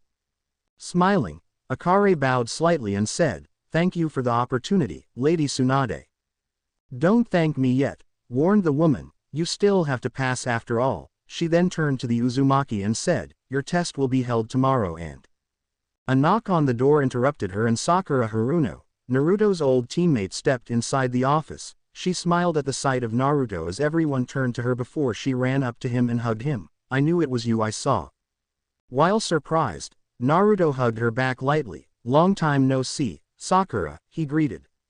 While happy to see him again, the Pinkett couldn't help but note the absence of the Chan that her red-headed teammate had always added to her name before. She got a better look at her 3-year senior teammate and smiled. "You look so mature, Naruto. I can't believe you changed so much in just 3 years. She then gave a small blush and nervously asked, "Do you think I've matured too?" He smiled politely and answered, "Yes, you have. You definitely look more confident in yourself, Sakura. It's good to see you again." He then gently grabbed Akare's arm and pulled her closer to his teammate as he said, "This is Akare Alto. She's gonna take a test with me to see if she could become a kunoichi of the Leaf. Pervy Sage and I met her during our trip and she came with us." Sakura took one good look at Akare and instantly felt slightly jealous of how pretty she looked and how comfortable she was around her old teammate. Over the years, she had come to truly appreciate just how good of a friend and person was to her in the past, and she resolved to give him a chance by accepting a date whenever he would ask. However, seeing Akare and how happy Naruto looked standing next to her put a damper on that plan. Still, she gave a polite smile and stuck out her hand. "Nice to meet you, Akare-san. I am Sakura Haruno, Naruto's old teammate." The transformed dragon took the Pinkett's hand and shook it with a kind smile. "It's nice to meet you too, Sakura-san. Naruto has told me about you during the trip here. I hope we can get along and become friends." Sakura simply nodded with her smile just barely straining. Tsunade decided to get back to what she was saying and cleared her throat to get their attention. Before I was interrupted, I was going to say that Sakura will be tested alongside you and Akare. Naruto, you three will be tested as a single unit and your tester is currently outside. Following where the woman jabbed her thumb, Naruto opened the window and saw a familiar man seated on the roof reading a just as familiar orange book. So, Naruto, you went and got all grown up, huh? Greeted the man before he turned to the redhead and gave a lazy wave with his single exposed eye crinkling in a smiling manner. Naruto smiled back and greeted, glad to see you too, Kakashi-sensei, it's been a long time. The man stood up and Naruto stepped aside so that he could climb into the office. After greeting the Toad Sage along with getting an early release of the Mont's latest work, and getting introduced to Akare, with a smile at how close she and Naruto seemed to be, he stood behind the three people he would test while Tsunade gave the time and place. Tomorrow afternoon, Kakashi will test you three as a single unit at Team 7's old training field. He will not be holding back during this test so that all of your skills may be seen and graded, so don't restrict yourselves, understood? At their nods, she dismissed them. Though Naruto and Akare stayed, something you needed, brat. Naruto looked unsure of what to say and turned to Jiraiya, making the man sigh at what was to come. The kid needs you to administer a blood test on him. What for? Asked the woman as Shizune looked worried for the redhead. Something came up during the return trip home and we need you to look into something for us, however, it requires a blood test. While looking obviously annoyed at the vague response, she also had a look of concern on her face, without a word. She stood up from her desk and motioned for Shizune and the others to follow her to an emergency operation room she had installed into the tower. She had Naruto sit down and took out a needle and vial to take some of his blood. It amused her slightly at seeing such a brave young man flinch at the sight of a needle, but she didn't tease him. She carefully stuck the needle in and took a couple of vials of his blood before handing them to Shizune.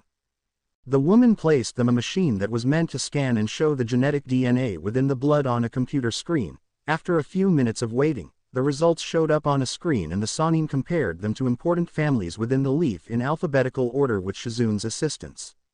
When she got to the U section, she paused as the young monk's blood chart showed a slight match to the Uchiha clan. Confused, she commented, I am not sure how, but you have some Uchiha blood in you, Naruto. I suppose that makes you a distant cousin, but why did you need me to check this? Naruto sighed and looked to Jiraiya, making the man nod in permission. Closing his eyes and taking a small breath, Naruto reopened them to reveal his Sharingan eyes to the Slug Princess and her apprentice, making both women gasp quietly at the sight. Both eyes had 2 tomo in each orb and they looked completely natural compared to Kakashi's implanted one. Those eyes, but how did they awaken within you, Naruto? Asked the Hokage. These things don't just awaken by coincidence, and your Uchiha blood is diluted compared to your Uzumaki blood. Jiraiya took charge this time and explained to the woman about their trip to Altomari. He told her everything: the city, the Pokémon, the thieving sisters and their plan, Naruto's actions and their results, and even Akare's true status. The transformed dragon helped prove it by assuming her natural form before she returned to her human transformation. The Sannin was quiet for a few minutes, though it felt like hours. Before she spoke, no one is to know about this. This is a very delicate situation we have here, and with the elders' opinions on Naruto already, the revelation of this could create some serious problems. Naruto and Akare nodded as the woman continued. In concerns to your Pokémon partners, it'd be best if you played them off as personal summon creatures. It's not that uncommon for some creatures with higher intelligence to form personal contracts that only affect them. Akare's natural form could be played off as a bloodline if it is ever discovered, so she should be safe for the moment. I believe that the Pokémon may be beneficial to our part of the world. Jiraiya stated. I have an idea on how to introduce them, but I need to run it by you and privately. She nodded at his request. All right, we'll discuss it at a later date. For now, just keep quiet about this. And Naruto, I am allowing you access to the old Uchiha compound so that you can look for anything to help you understand your dojutsu. I also plan to inform Kakashi so that he can help you train with them, but he'll do it discreetly. Naruto once again nodded before a thought came to him. Hey, do you know what side of my family the Uchiha blood came from? Tsunade was surprised she didn't mention that before she double-checked. it's from your mother's side, that also explains why it was diluted so much. Any idea on who I was related to?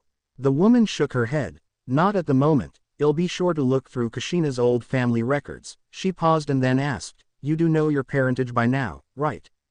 The young man nodded, though he frowned at being left in the dark for so long, and she picked up on that. You have to understand, Naruto.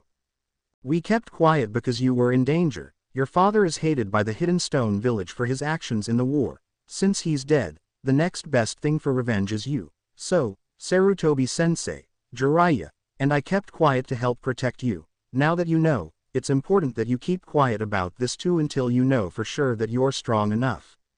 Not entirely liking it, but still understanding the reasons, Naruto reluctantly nodded. Okay, I'll keep it to myself. I'll see you tomorrow when Kakashi-sensei tests us. With that, he and Akare left, leaving the two Sannin and Shizune alone. That boy, he just keeps surprising me. Jiraiya commented with a small chuckle. To think that he has the Sharingan of all things. He then cupped his chin in thought as he wondered aloud, I wonder if his mother's legacy was inherited by him too. If it was, Tsunade began, adding her own 2 cents, the Naruto will be one of the few people in the world capable of fully subduing, and possibly even controlling, the Biju.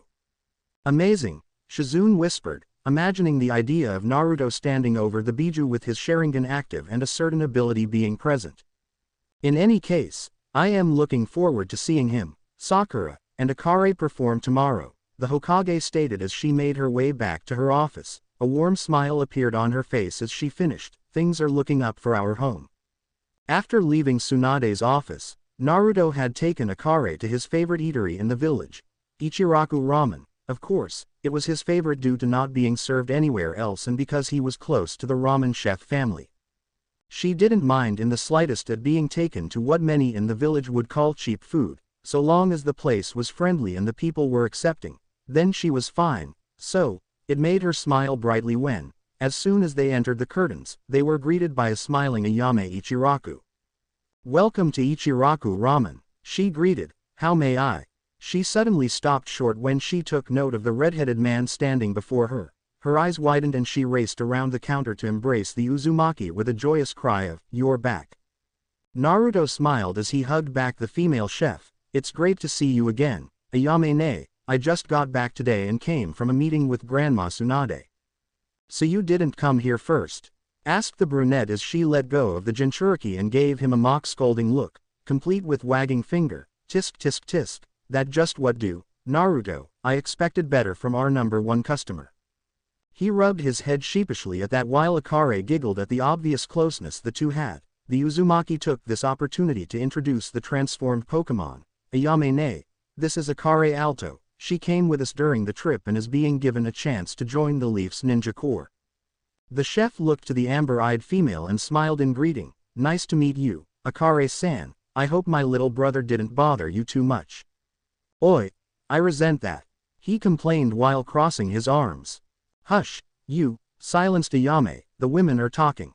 The redhead slumped in defeat while Ayame and Akare laughed at his plight. It's nice to meet you too, Ayame-san. I hope it wouldn't be too much trouble for Naruto-kun and I to have a couple bowls of ramen. Of course it wouldn't, answered a male voice as a slightly elderly man stepped out from the kitchen. Welcome to Ichiraku's and welcome back home, Naruto. Hey there, Pops. Man, have I missed your ramen? I'll take a large miso to start.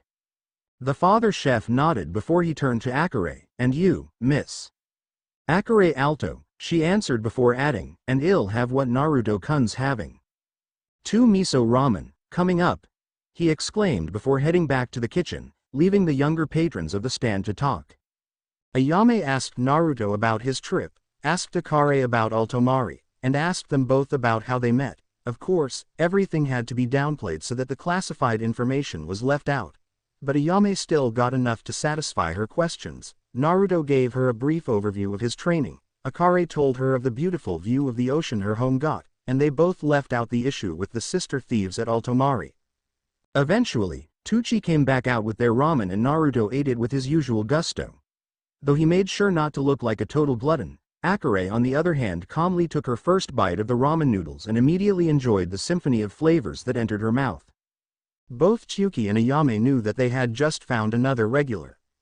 After having 2 more bowls for Naruto and 1 more for Akare, the two headed off to the training grounds. More specifically, they made their way to Team 7's training ground where the redhead was told they'd have their test. "And this is my old stomping grounds," he said as he gestured the area with a wave of his hand. "We have access to all kinds of terrain, so we'll be in for a pretty hectic matchup against Kakashi-sensei." The transformed dragon Pokémon looked around as her mind went through the memories of Naruto's life. When she spotted the training posts, she frowned slightly at the memory of Naruto being left tied up against the post and not being released until late in the evening when Kakashi finally went back. She shook off those visions before sighing, gaining Naruto's attention. "I know I said I was ready for this, but what do you think, Naruto? And be honest with me." He looked to her blankly for a moment, making her grow less sure of herself, before she suddenly felt a flick to her forehead. "Silly," he began with a grin. "Of course you'll do great, and of course you're ready. You have all kinds of abilities no one even knows about at your disposal, not to mention you're insanely fast, so you could easily get out of the way of attacks." She was touched at the amount of faith he had in her, and she couldn't keep the slight blush at his sincerity. It grew when he stepped up and embraced her, making her go rigid at the gesture. "You'll be fine, Akare-chan," he assured her as he let her go. A foxy grin came to his face as he finished. "If all else fails, we'll watch each other's backs and work as a team." She looked him in the eye, getting lost for a moment in those cerulean orbs, before she smiled back and nodded. "You're right, as long as we work together, we'll get through anything, just like we did back at Altomari." "Exactly. So relax, Akare-chan. We'll get through this test and we'll pass with flying colors," he exclaimed with a fist pump. She nodded once more and matched his fist pump, making them both laugh at their actions before they left the training grounds. Unknown to them, a pair of pale lavender eyes had seen them and the owner was worried about how close the two of them were to one another. That evening, Naruto's apartment. Seeing as his friend had no money or place to stay, Naruto offered her a room at his apartment. She was allowed his room while he slept on the couch, and he didn't back down from her when she tried to tell him she'd take the couch. Right now, Akare was sleeping in the bedroom in her natural form while Naruto was seated on the apartment building rooftop. The moon was full this evening and the stars filled the open night sky. Next to him were his partners with Yurei floating next to him and Gojira seated in his lap. "Tomorrow's the big day," he said, watching the night sky. "You guys ready for it?" Both Pokémon made committal noises while Gojira raised one of her arms up in a fist-pumping way. Yurei merely grinned and rubbed his hands together devilishly. Their actions made the redhead chuckle. "Glad to hear it, guys. I'll let you two rest for the night." He then pulled out their Pokeballs and returned them before putting the balls in his pouch. As soon as he did, he took note of a presence nearby and turned to see Kakashi leaned against the rooftop entrance. "Yo," greeted the Jonin with his signature eye smile and lazy wave. "I figured I'd find you up here." "Is that right?" "Of course, considering you were never really one to rest, even if it was for something important," teased the Silverette. The Uzumaki rubbed his head sheepishly at that. "Got me there, sensei. So, what's up?" The Jonin walked over to his student and sat next to him on the roof ledge. "Lady Tsunade told me about your newest discovery. I wanted to make sure she wasn't seeing things, no matter how much I trust her." Naruto frowned only slightly, though he could see the merit in his sensei's worry. Looking him in the eye, the redhead activated his dojutsu and a single black eye met 2 Sharingan eyes. "I see," the elder shinobi commented before sighing. "I never would have guessed that another of my students would have Uchiha blood in them. When did you find out?" "On the return trip home," answered Naruto. "I accepted an energy I had come across during the trip and it awakened these eyes. I never knew I had Uchiha blood until Granny told me herself." The Jonin hummed in thought, trying to think of an Uchiha that could have been related to Naruto. However, none came to mind. "I am not sure who you could be related or descended from, but I'll do what I can to help you control your Sharingan better, although, I am a bit worried about how Sasuke will react if he sees your eyes when you run into him." "You seem pretty sure we'll run into each other, sensei," noted the Jinchuriki. "If there's one thing I know about you both, Naruto, it's that you two are drawn to each other like Madara and Hashirama-sama were in the past." That slightly surprised the redhead. "You really think that?" "Without a doubt," answered Kakashi before he stood up. "Anyway, you shouldn't worry about that for now. Just focus on the test we'll have tomorrow and bring your best to the table, Naruto." The Uzumaki chuckled at that, making Kakashi raise a brow. Sensei, if I brought my best then you're going to be in for one hell of a fight. I've learned more than you can imagine on my trip, so you better bring your best. The Jonin was silent for a moment before he chuckled in return and left in a body flicker. When he left, Naruto went back to his apartment room for some sleep. Next afternoon, Team 7 training ground. Tsunade, Jiraiya, and Shizune were all situated out of the way as Kakashi stood across his two old students and Akare. Sakura was in the middle of placing some gloves on her hands while Naruto cracked his knuckles eagerly and Akare stood with her eyes focused on the Jonin. Well then, the same rules as last time apply. There will be only one bell, but the focus of teamwork will still be expected, along with seeing how you've grown, explained Kakashi while the other three nodded. Alright then, you'll start when I say so. This was mainly directed at Naruto, who was reminded of his brash actions during the first bell test. The redhead smirked at his sensei as he lowered himself into a ready stance while his two teammates did the same. They watched as Kakashi lifted his headband over his Sharingan eye and pulled out a kunai. Ready, start, he called before he suddenly disappeared in a puff of smoke. Naruto was the first to act and he turned to Akare expectantly while she already had her eyes closed in focus. Anything? He asked, confusing Sakura. Hold on, I almost have him, murmured the white-haired girl before her eyes shot open. He's beneath us. Sakura tensed at that before she pulled her fist back and struck the ground, cracking it and making it fracture at the force of her punch. Naruto and Akare both leapt out of the way and landed behind the picket while a comically shocked Kakashi looked to Sakura in slight fear. Jiraiya gave Tsunade a dry look. You made her into a mirror image of yourself. The Hokage smirked while Shizune's sweat dropped at his comment. Who knows what kind of trouble Naruto would get into if there wasn't someone like me to keep him in line. The Toad Sage rolled his eyes, seeing little merit in her question. As far as he knew, Akare was just as capable calming Naruto down and she could without the use of force. Back with the others, Kakashi began his counter-attack with an earth dragon that raced toward the others. Naruto jumped between the jutsu and his team with a Rasengan in hand, using it to destroy the dragon while Akare aimed her hands at Kakashi. The tips of her fingers began to give off a bright glow before a blast of energy came from them. The Psybeam flew from her fingers and streaked toward the Jonin, who began backpedaling away from the technique. Strange, he mused as he back-flipped out of another shot. I don't sense chakra from it, but it's very similar. What a peculiar technique. He was brought out of his thoughts when Naruto appeared next to him with his fist cocked back. His dojutsu allowed him to properly move and block the Uzumaki's attack while he countered with a snap kick. When it landed, the redhead disappeared and revealed that it was a shadow clone. The Jonin then found himself being charged on all sides by 4 more clones while Sakura was descending with her prepped for another devastating punch. Seeing no options, the Jonin leapt over the charging clones and maneuvered his hand so that it grabbed Sakura's wrist while his other grabbed her shirt. He then twisted his body so that he threw the pinkett down at the clones before he noticed Akare standing on a tree branch and inhaling deeply. His eyes widened at the energy buildup in her core before she unleashed a torrent of purplish-orange flames at the Jonin. The dragon breath struck the man, but it was a miss due to his well-timed use of the replacement technique. He was hidden behind some brush and planned his next move, but he was forced to move when a hand popped out of the ground followed by the body of Naruto, who went for a rising punch. The silver had barely evaded having his chin struck by the vicious punch, but it was revealed to be a feint when Naruto smirked and called out, "Now!" A blur shot past him and he felt a sharp pain erupt on his side. He leapt away and held his side, wincing at the sting he felt as well as the blood. He took a quick glance and frowned in confusion at the claw markings he saw before he noticed Akare's right hand changing from a strange scaled form back into a human hand. She's fast, he noted, insanely fast. That was nearly as fast as Guy, and she caught me off guard. Sakura was seen landing next to the other two and all 3 of them readied themselves for another round. They're really taking this seriously. Good, that's what I want to see. Naruto then flew through hand seals and pointed his cupped hands at the Jonin, revealing a bright light that shot in the form of a beam of energy. Storm release, he began, shocking the man. Laser circus. The single beam split into 4 that shot at Kakashi, forcing him to dodge. However, as soon as he did, one of the beams split into 2 and changed their flight direction while the other 3 crashed into a tree.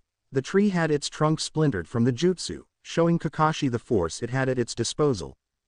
He kept evading the jutsu before he retaliated with his famed lightning blade, meeting the jutsu with his own. The two cancelled each other out in an explosion of smoke. From it, a bright glow in the shape of a sphere was seen, and Naruto raced out with another Rasengan in hand. Behind him, Sakura threw a volley of shuriken while Akare's eyes gave off a blue glow. The shuriken responded to the glow and increased their flight speed greatly, flying past Naruto and toward the Jonin.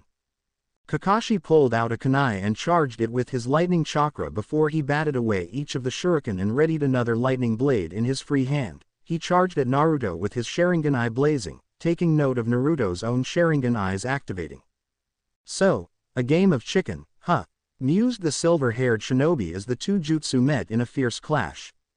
Lightning met Maelstrom as the jutsu erupted in a bright flash of light, engulfing both men in its glow. Within the sphere, in a manner similar to how Naruto and Sasuke met during their fight at the Valley of the End, Kakashi and Naruto stood across from one another. One lone Sharingan eye met a pair of them with both men smiling at one another. "You've really grown, Naruto," stated the Jonin as the light erupted again and the two flew apart in the real world. The bell that was tied to Kakashi's waist flew into the air before it was covered in a blue glow and floated into Akare's waiting palm. The Jonin groaned slightly as he leaned his back against the tree he crashed into while Naruto was already getting to his feet. His dojutsu was deactivated, so Blue Eyes stared down at his old sensei while a grin made its way onto his face. "Looks like we won, Kakashi-sensei," he declared as his two teammates smiled next to him. The man looked up to them, seeing them standing side by side with the afternoon sun behind them. He smiled at them and nodded. "I suppose you have. Great work, you three." As soon as he said those words, Naruto gave a short cheer as he embraced Akare and spun her around once. Even though she was blushing brightly, she couldn't help but laugh at his excitement while Sakura merely smiled, though her brow twitched slightly at her teammate's actions with the other girl. The three spectators walked over to them with proud smiles on their faces. "Good work, you three," commended Tsunade. "I am glad to see that your training with Jiraiya wasn't a wasted effort.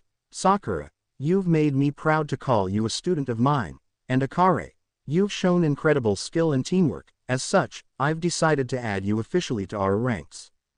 Though you will have to start out as a genin, Naruto, you will be promoted to chunin since you still need the experience required of a jonin to be promoted further."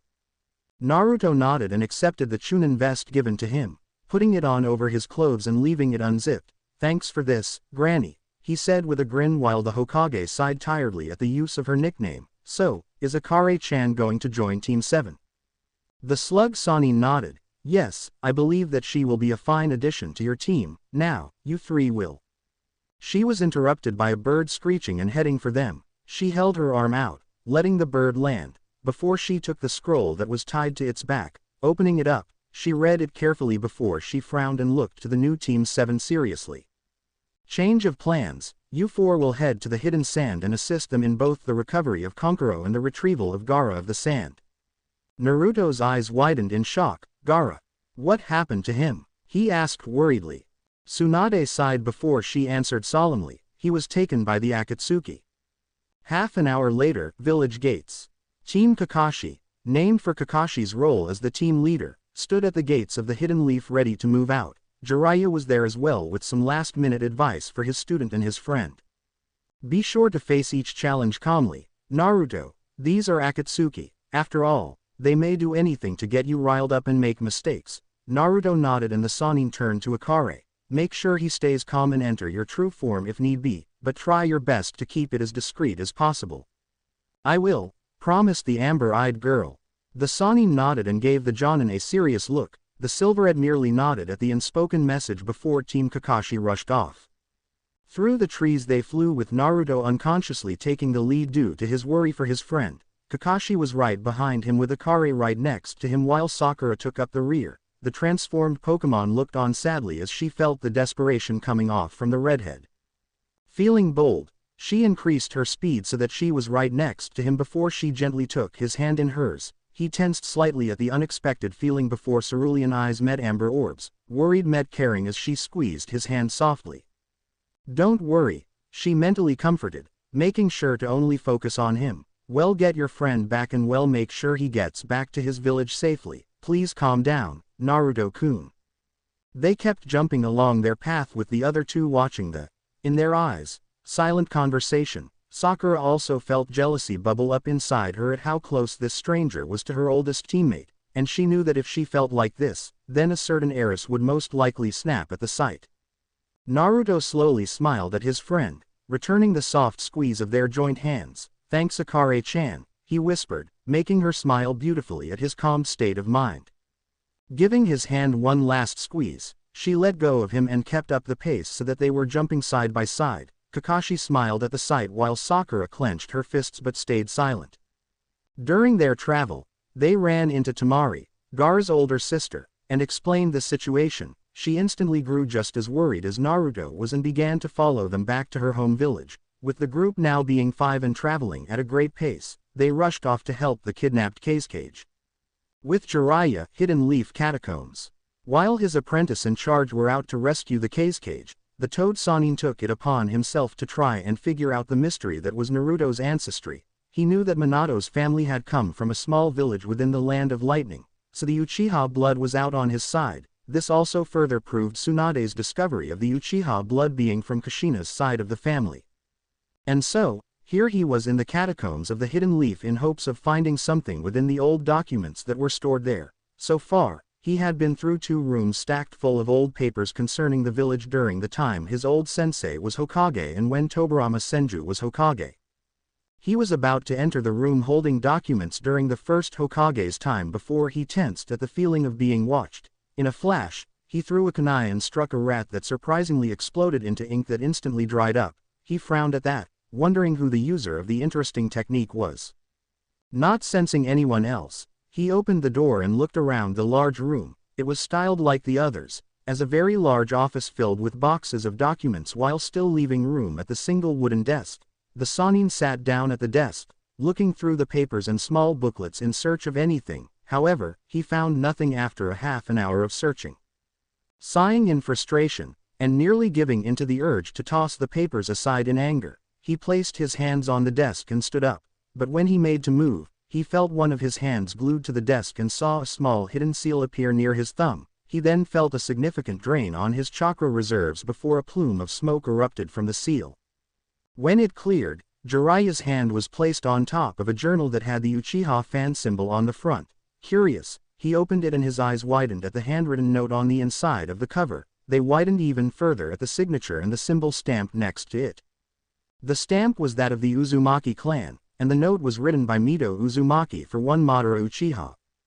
Team Kakashi alongside Altomari raced across the trees near the borders of the Land of Fire, nearing the start of the vast desert that surrounded the hidden sand. As they got closer, they noticed that the trees were losing their lively green and were looking more and more dried out from the hotter climate. Naruto was still on point alongside Akare while the other 3 held the rear. The Uzumaki was extremely worried for his friend and brother Jinchuriki, Gaara. While he had little doubt in his abilities, the Akatsuki were S-ranked criminals and were said to be insanely strong. Even a trained Jinchuriki would have trouble against them, according to Killer Bee when Naruto spent time in the hidden cloud. Considering that Gaara held the Ikibi, one tail considered the weakest of the 9, he had little extra power to call upon. However, Gaara utilized sand in his jutsu, which was more than supplied from the environment he called home, so that evened out the con of his weaker Biju. Naruto mentally called out Akare, making him turn to her. She gave him a reassuring smile and finished, "Well, get him back, don't worry so much." He slowly smiled back, happy that she was here with his team. She was definitely a crucial factor that helped him stay calm and in control. He feared what he would do if she wasn't with them. His mind paused at that and began to think over his times with the transformed Pokémon. Almost all of them had them both in some kind of trouble, but the other was always there to help them through it. He knew that he cared about her, and she showed that she felt the same with her actions and her words, both mental and vocal. He mentally frowned as he thought of her in danger, anger flickering for a moment. He hated to imagine his friends and precious people in some form of peril, but thinking of Akare in trouble made him feel worse. He didn't understand why when she was a precious friend like the others. But is that all she is? He asked himself. He didn't know if he had to be honest with himself. He had never had any other kind of relationship with another being that wasn't in the form of a friend, a pseudo-family member, or a mutual partner like the Kyuubi. But with Akare, He felt like they could be something more, something that he had hoped to achieve with a woman someday in the future. Truthfully, such thoughts about his friend scared him. He had never experienced this kind of feeling before. When he was a fresh genin, he had 3 years on his fellow graduates, and it was extremely awkward to work with them when even then he was much weaker than they were. He had passed on a fluke when he should have been, by all accounts, imprisoned for his actions. Hell, he only had his clones and basic jutsu to help him get by before he learned from Jiraiya, and even then, the Toad Sage didn't teach him much until they left on their recent 3-year trip. But, he was getting sidetracked. The point of his thoughts was that he had no real interaction with the fairer sex that could allow him to attempt a more intimate relationship. Oh, he had tried, sure, but no one would give the fox brat the time of day, especially in that kind of fashion. He sighed softly, thoughts a mess as he tried to sort out his feelings. He just hoped it wouldn't distract him from rescuing Gaara. He needed to stay on top of things. Hidden Leaf. Jiraiya stood before Tsunade, who had the journal of Madara Uchiha opened on her desk on the page that held the written and signed note from her grandmother, Mito Uzumaki. On it, a frown was on her face that hid her utter shock at what the note had said, but she couldn't see any falsifications in it. It was Midas writing, and it was definitely her signature. "I swear that the kami just loved to mess with his life," she muttered, pulling out a bottle of sake and 2 dishes. The Toad Sage nodded and sat down on the other side of her desk, silently thanking her as he took his offered dish. "I hear you, Tsunade. To think that he was related to our biggest traitor. A descendant, no less." He sighed and downed his dish in one go. "We're gonna have to tell him." "I know that," she groaned out. "I just wish it wasn't this that we had to tell him." The note from Mito was meant to tell Madara that, during a fling they had before she chose Hashirama, she had gotten pregnant. When she gave birth, she made sure to hide it from both him and Hashirama and gave birth in secret with a trusted clan member. Then, Mito had that same clan member take the child back to the hidden whirlpool and raise them there in hopes of keeping them safe. The child was raised well enough and became a well-respected member of the clan. However, the shocker was the woman's own granddaughter, who came to the Hidden Leaf to avoid the hidden whirlpool's destruction. That child was Kushina Uzumaki, the mother of Naruto and great-granddaughter of Mito. So, Naruto was in fact the great-great-grandson of Mito Uzumaki and Madara Uchiha. There was no doubt that he would be a very powerful shinobi in the future, especially since he had both Uchiha and Senju blood in his veins. Even if the Senju blood was weakened due to the Uzumaki clan being distantly related to them, Naruto would also be a powerful political piece since he is, in essence, the heir to both clans since Sasuke renounced that claim when he defected from the Leaf. Things would be very complicated for him when he got back, and both Tsunade and Jiraiya knew it without a doubt. "There's something else I need to do before he gets back, also," Jiraiya said after they were silent for a time. When Tsunade gave him her attention, he continued, "Minato's old house he shared with Kushina, it's his by right, and I just wanted to spruce the place up for him. Plus," he paused and frowned. "Plus," urged Tsunade, "there's something else I need to check on. Tsune's still around, right?" She blinked at the out-of-left-field question. "Yes, she is, but I don't understand why." "Great," he exclaimed with a grin, "I'll be sure to pay her a visit as well. See ya, Tsunade." He was gone before she could try to say a word. Fire, wind border. Naruto drummed his fingers angrily over his crossed arms as he stared at the sandstorm that was raging before him in the desert. He and the others were at a border patrol station, but they were halted from continuing due to the sudden shift in desert wind, a common occurrence in the surrounding deserts of the hidden sand. He wanted to scream in frustration, he really did, but it wouldn't solve anything. He could try having Gojira help him. "It won't work," shot down Akare as she stepped up to him. "The move Sandstorm isn't meant for stopping one, only making one. None of us have the ability to stop this storm." "Damn," he grit out, "I can't stand doing nothing." He exhaled sharply, trough his nose, showing his frustration. "Isn't there another way?" Akare was silent for a moment before she offered, "We could show the others my true form and we could possibly fly around or over the storm, but I don't think that would be the best idea, considering my real status." Naruto nodded. "Yay, as much as I want to, I won't put you through that, Akare-chan." "Sorry, no, don't be, I won't risk your safety," he assured her, making sure to look her in the eye. The intensity of his own cerulean orbs entranced her and made her blush as she nodded in thanks with a small smile. He smiled back and turned back to the raging sands. Guess we have to wait. I am afraid that's the short end of it, Kakashi commented as the others came up to them. It's foolish to try and risk it. We'll just have to use this time to rest, but be ready to move on a moment's notice. These storms are erratic, supplied Altomari. They don't usually last longer than a few hours. Naruto and Akare nodded. So, let's all try to calm down and prepare ourselves. The desert is never easy to trek through, even for those who have years of experience, stated the Jonin.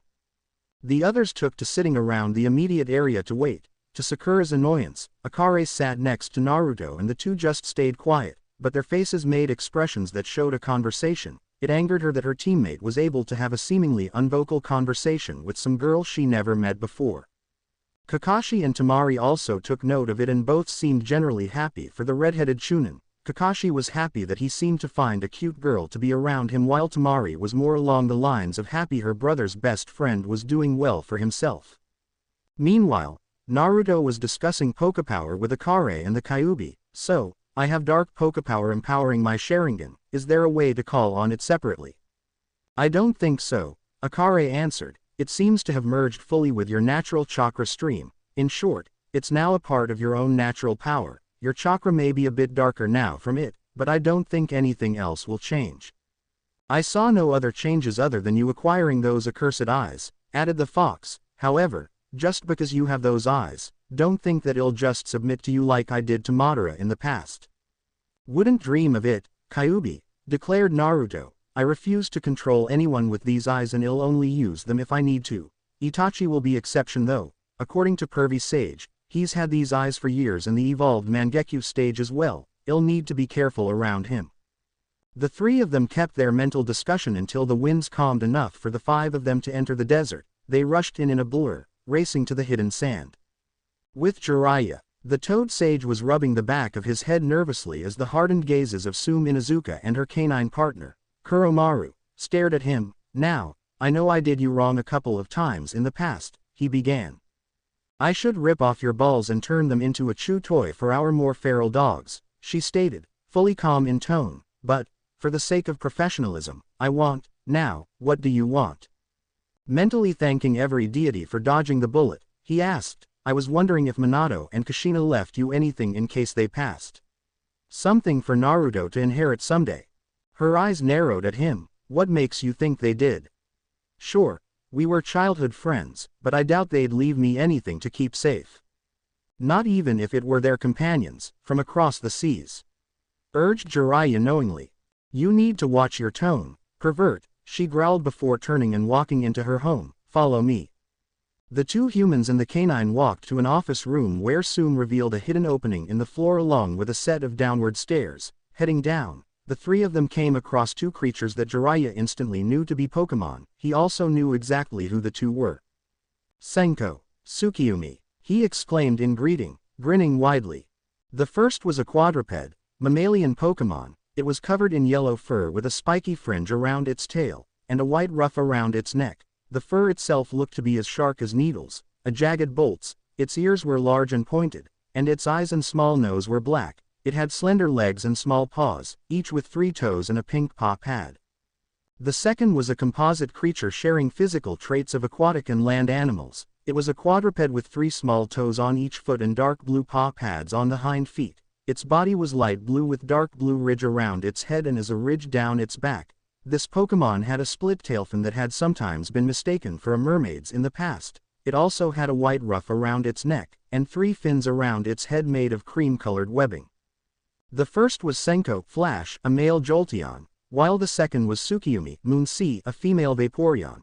They were both in the middle of their midday meals when they heard their names be called. When they caught sight of the familiar Toad Sage, Senko gave one of his forepaws a lazy wave while Tsukiyomi gave him a hard look before ignoring him fully and going back to her meal. The sage wasn't even brought down by their actions, having grown used to them ever since he knew them as Eevee. He remembered when he had first met the two Pokémon. He had decided to take Minato and Kushina on a celebratory trip after they had gotten married. He had called it a honeymoon getaway for the two of them. He had taken them to the same part of the world that he had just taken his apprentice. The part with Pokémon, it was the second time he had been to that side and his Gamma was only a Poliwhirl at the time. It was after they had landed in a port town that Jiraiya had bought a few Pokeballs and gave them to the young couple, much to their confusion. He mentally chuckled as he remembered the looks of total awe and intrigue after he explained the Pokémon to them, and that chuckle became a boisterous laugh as he saw their combined Devil's Luck in action, scoring them a pair of wandering Eevee who would become their partners. It was no surprise to him that they had evolved the evolution Pokémon to types representing their own elemental affinities, thus bringing forth the Senko and Tsukiyomi he knew today. They've been kept healthy like they requested, thanks mainly to my daughter's efforts when she was old enough, explained Tsume. They are also as strong as they were when they were with Minato and Kushina, though their quirks have never left them. I am sure, agreed Jiraiya with a chuckle as he approached the Pokémon. He reached into his vest and pulled out a small bag which held 2 Pokeballs. He clicked them to their larger size and crouched before the 2 evolved Pokémon. Well, I am here to pick you up now. You'll be having a new trainer to continue raising you as soon as he gets back from his mission.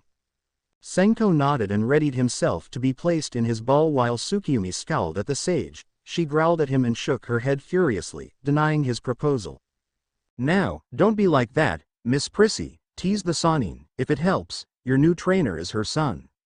She stopped growling at that and perked up, showing a small glimmer of hope before she maliciously forced it back down and resumed glaring. She missed her best friend dearly, and using her name against her wasn't wise. Jiraiya picked up on this and pulled out a photo of him in Naruto when the young man had just turned 18. This is him, Naruto, he stated as he showed the Vaporeon the photo.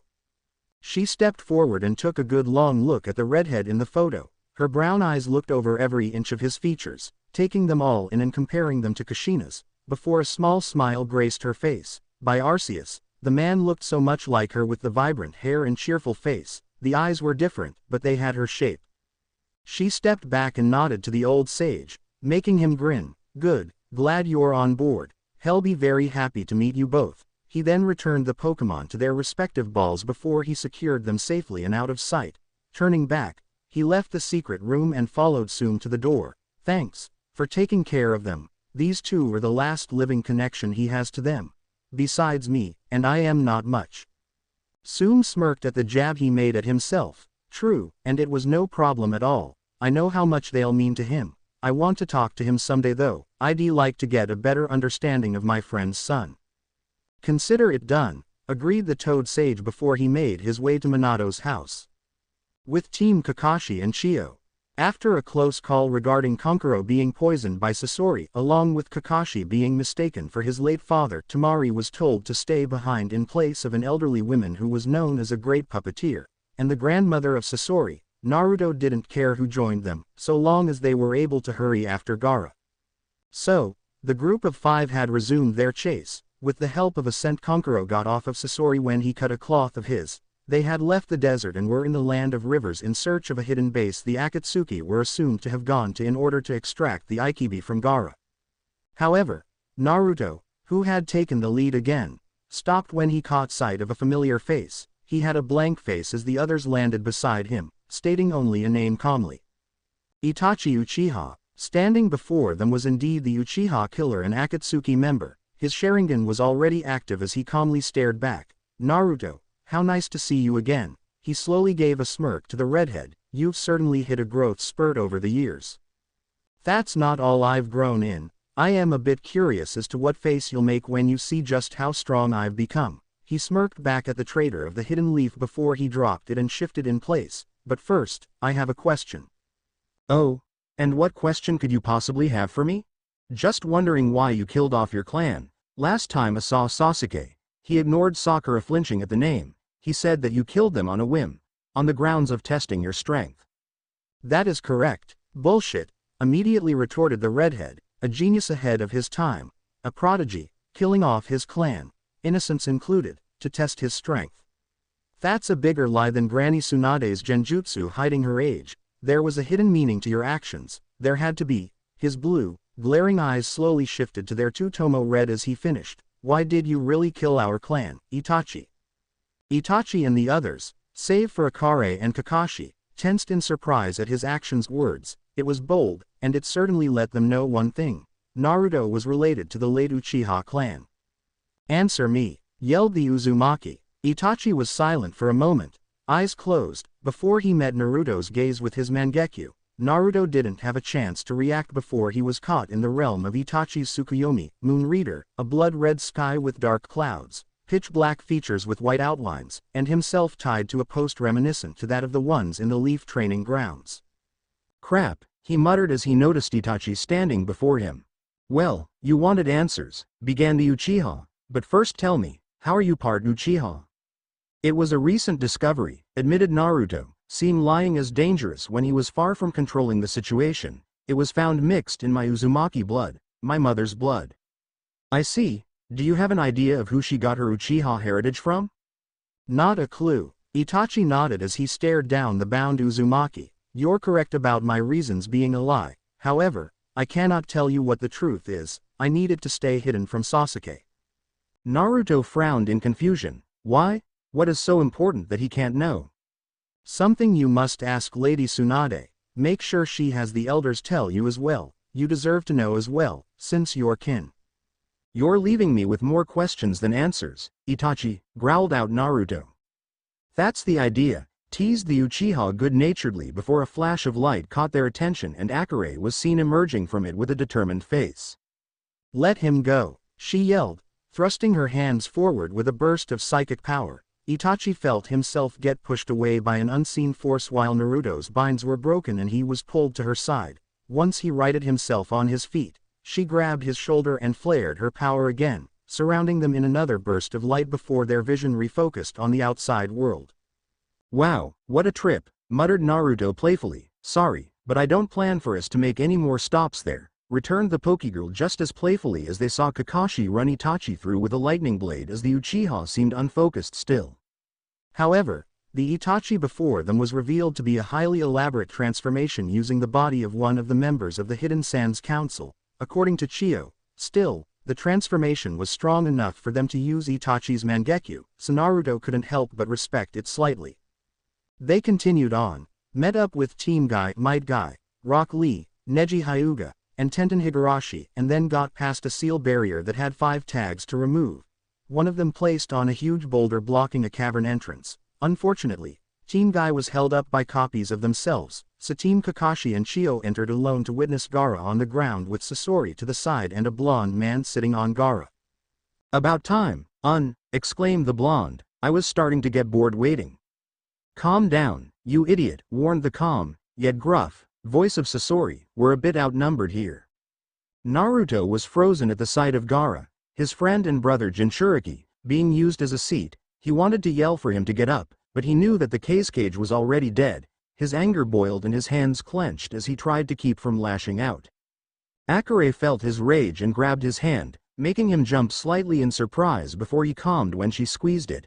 Well, get him back, but we can't act without a strategy. He took a deep breath before he nodded, though it was barely noticeable. Thanks, he whispered before he took a step forward and pulled out his 2 Pokeballs. Opening them, he released Yurei and Gojira, much to their satisfaction and the others. Save Akare. Surprise, Yurei. Flank them, Gojira. Whip up some sand. Yurei grinned as he vanished before everyone's eyes while Gojira smirked and summoned forth her sandstorm, kicking up the dust enough to cut vision off.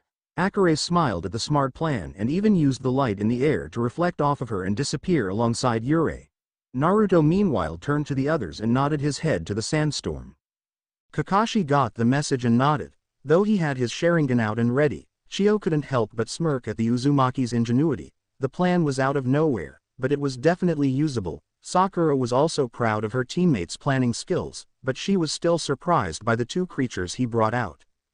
The 4 then walked slowly through the sandstorm, taking care to try and stay hidden. Meanwhile, Yurei was assaulting the 2 Akatsuki with his Shadow Ball technique while Gojira helped with her rock throw attack. The duo kept bombarding the 2 humans enough to keep them on their toes, but they made sure not to hit Gaara.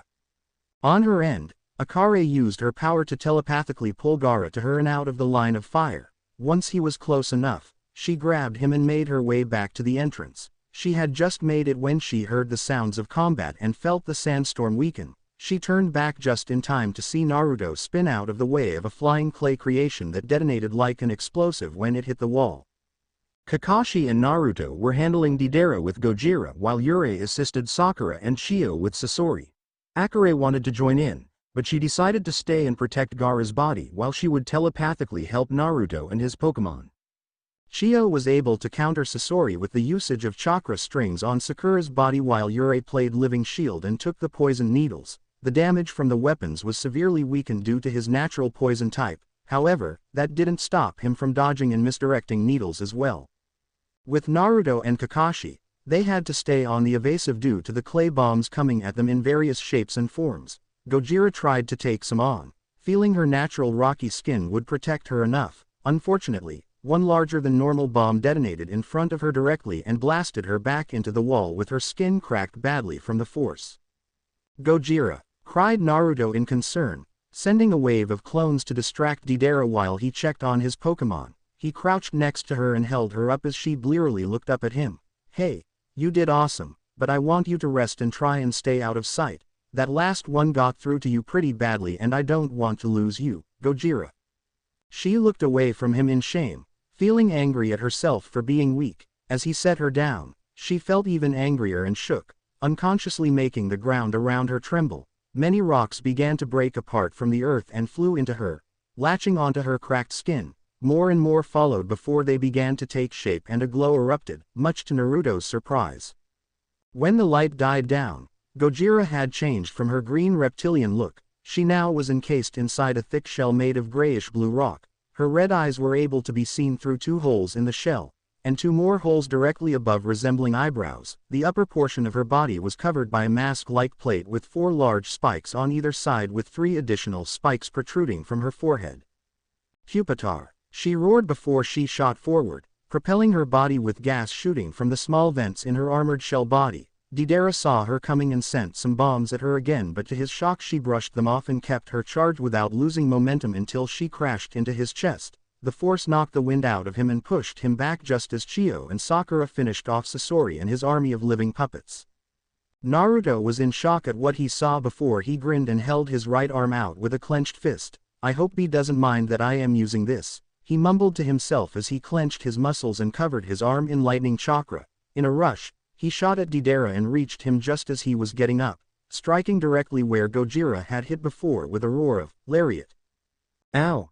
Cried Deidara as he spit up blood and was pushed back by the red-headed leaf shinobi into a rock wall. He groaned in pain and the stray volts hitting his body as Naruto backed up. You deserve worse for what you bastards did to Gaara, growled out Naruto. Deidara forced his body off of the wall and staggered as he stood, nearly falling a few times. Why you think you're so clever, you damn Jinchuriki, He jerked his body and his crazed eyes met Naruto's as one of his hands shot to his mouth and he chewed something. Naruto's eyes widened in realization at what was going to happen before he turned. He's gonna blow.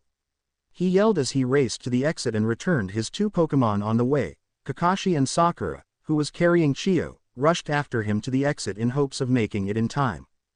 We're not gonna make it, worriedly thought Kakashi as he stopped and turned to face a now glowing Deidara, Sharingan changing to a curved pinwheel design. Only one shot at this, he thought as he focused on his Mangekyo eye, making sure to aim at Deidara.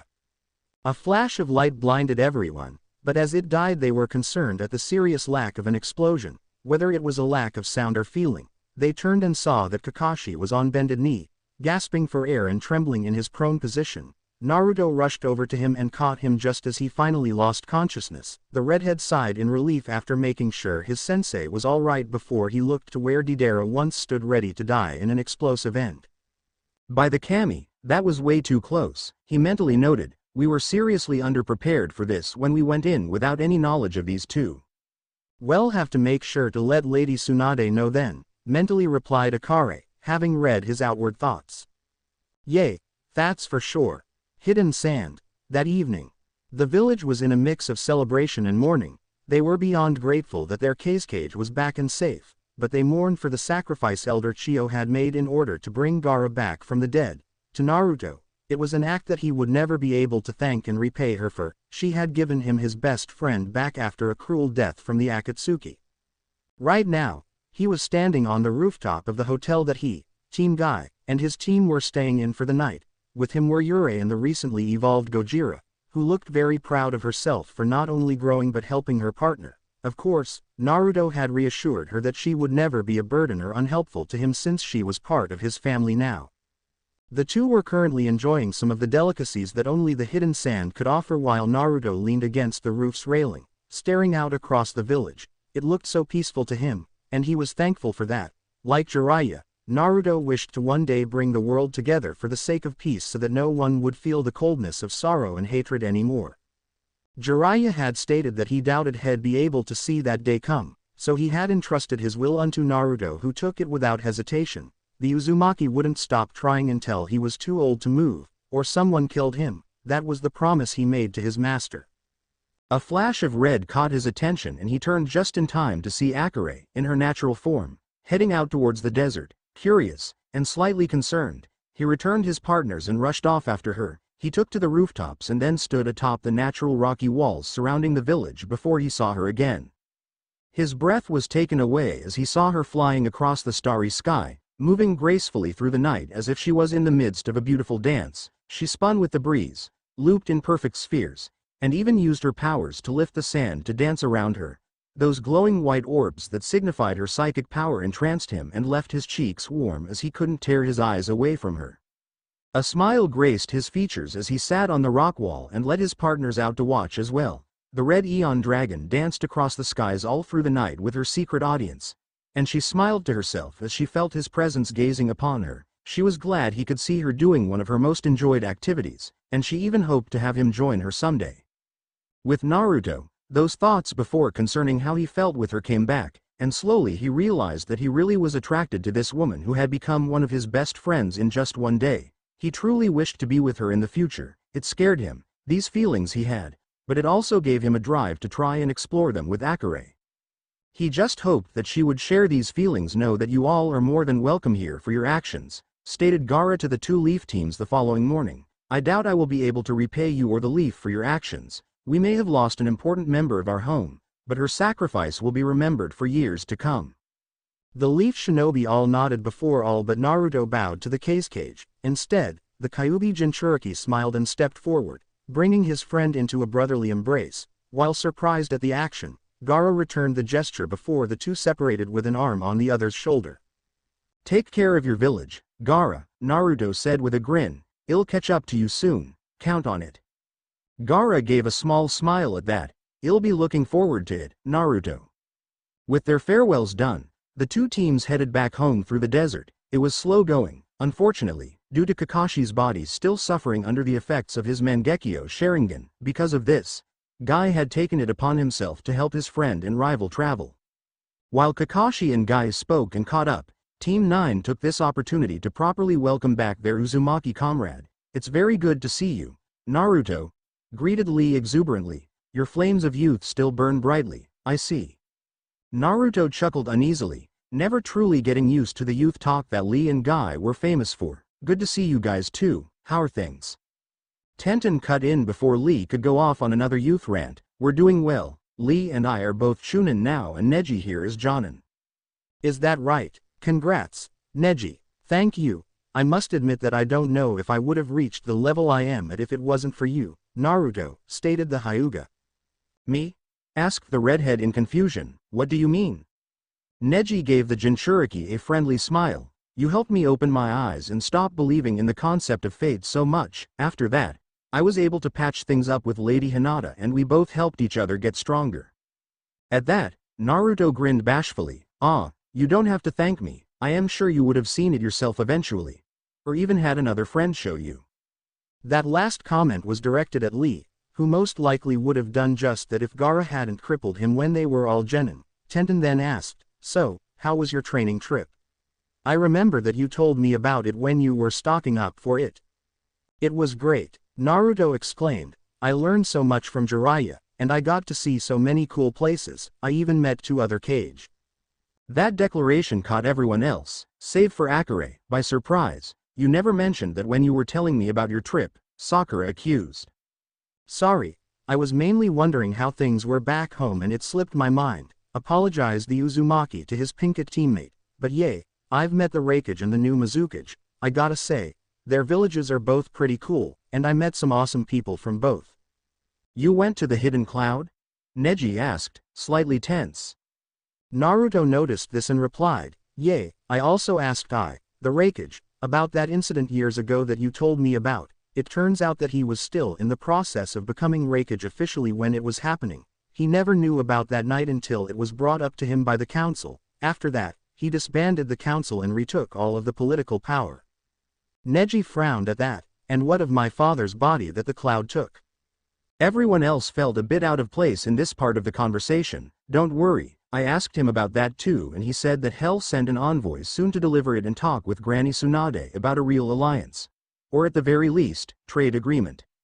That seemed to partially satisfy Neji, and the Hyuga returned his focus ahead of himself. He wouldn't be truly satisfied until he saw his father's body with his own eyes. What about the Mizukage? Tenten asked, how'd you meet them? Naruto chuckled in embarrassment at that. It's actually a funny story. Flashback. I swear, I wasn't trying to peek, yelled Naruto as he was held at knife point by 6 different members of the Mist Rebel forces.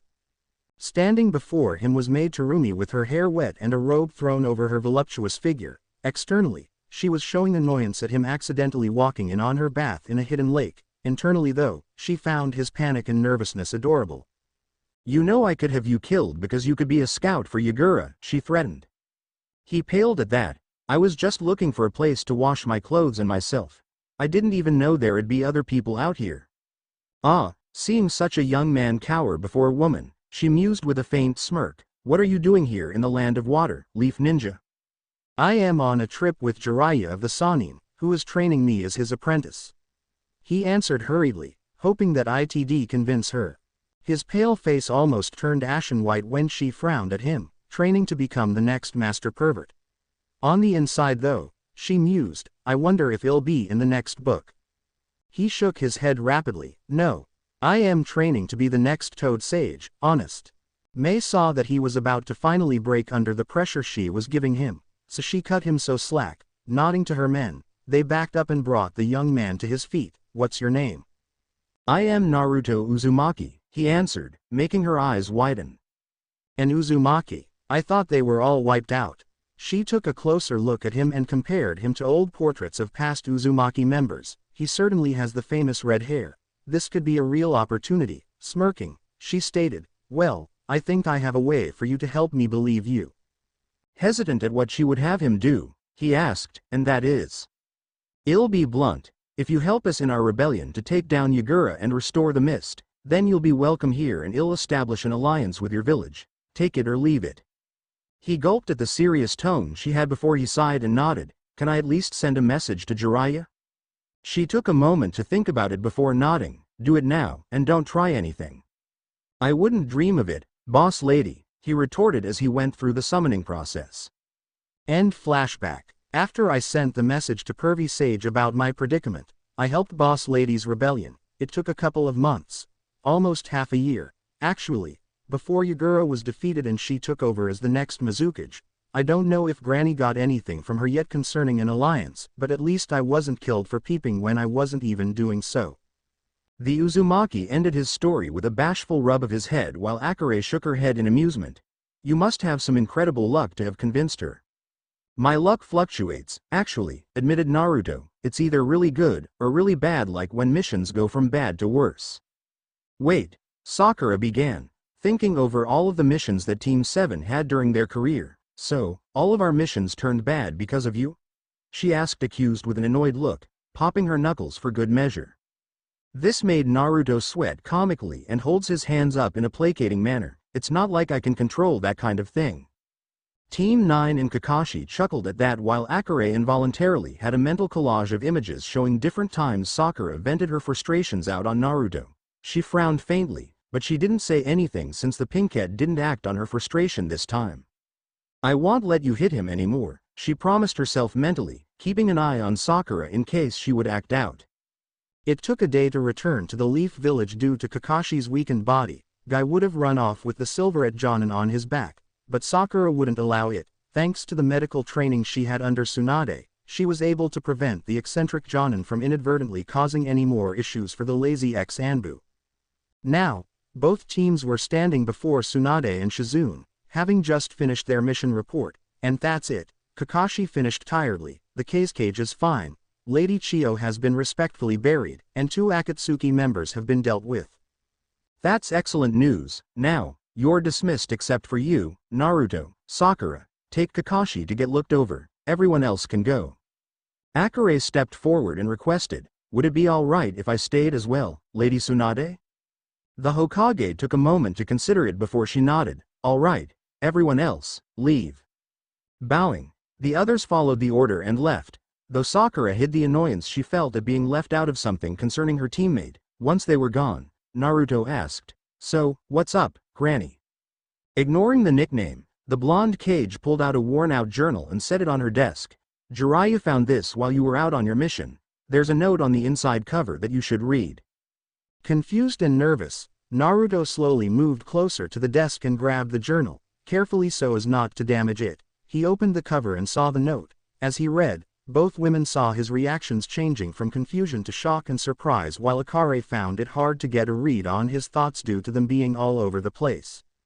Once he was finished, he set it back down on the desk with his bangs shadowing his eyes. Is this Lady Midas real writing?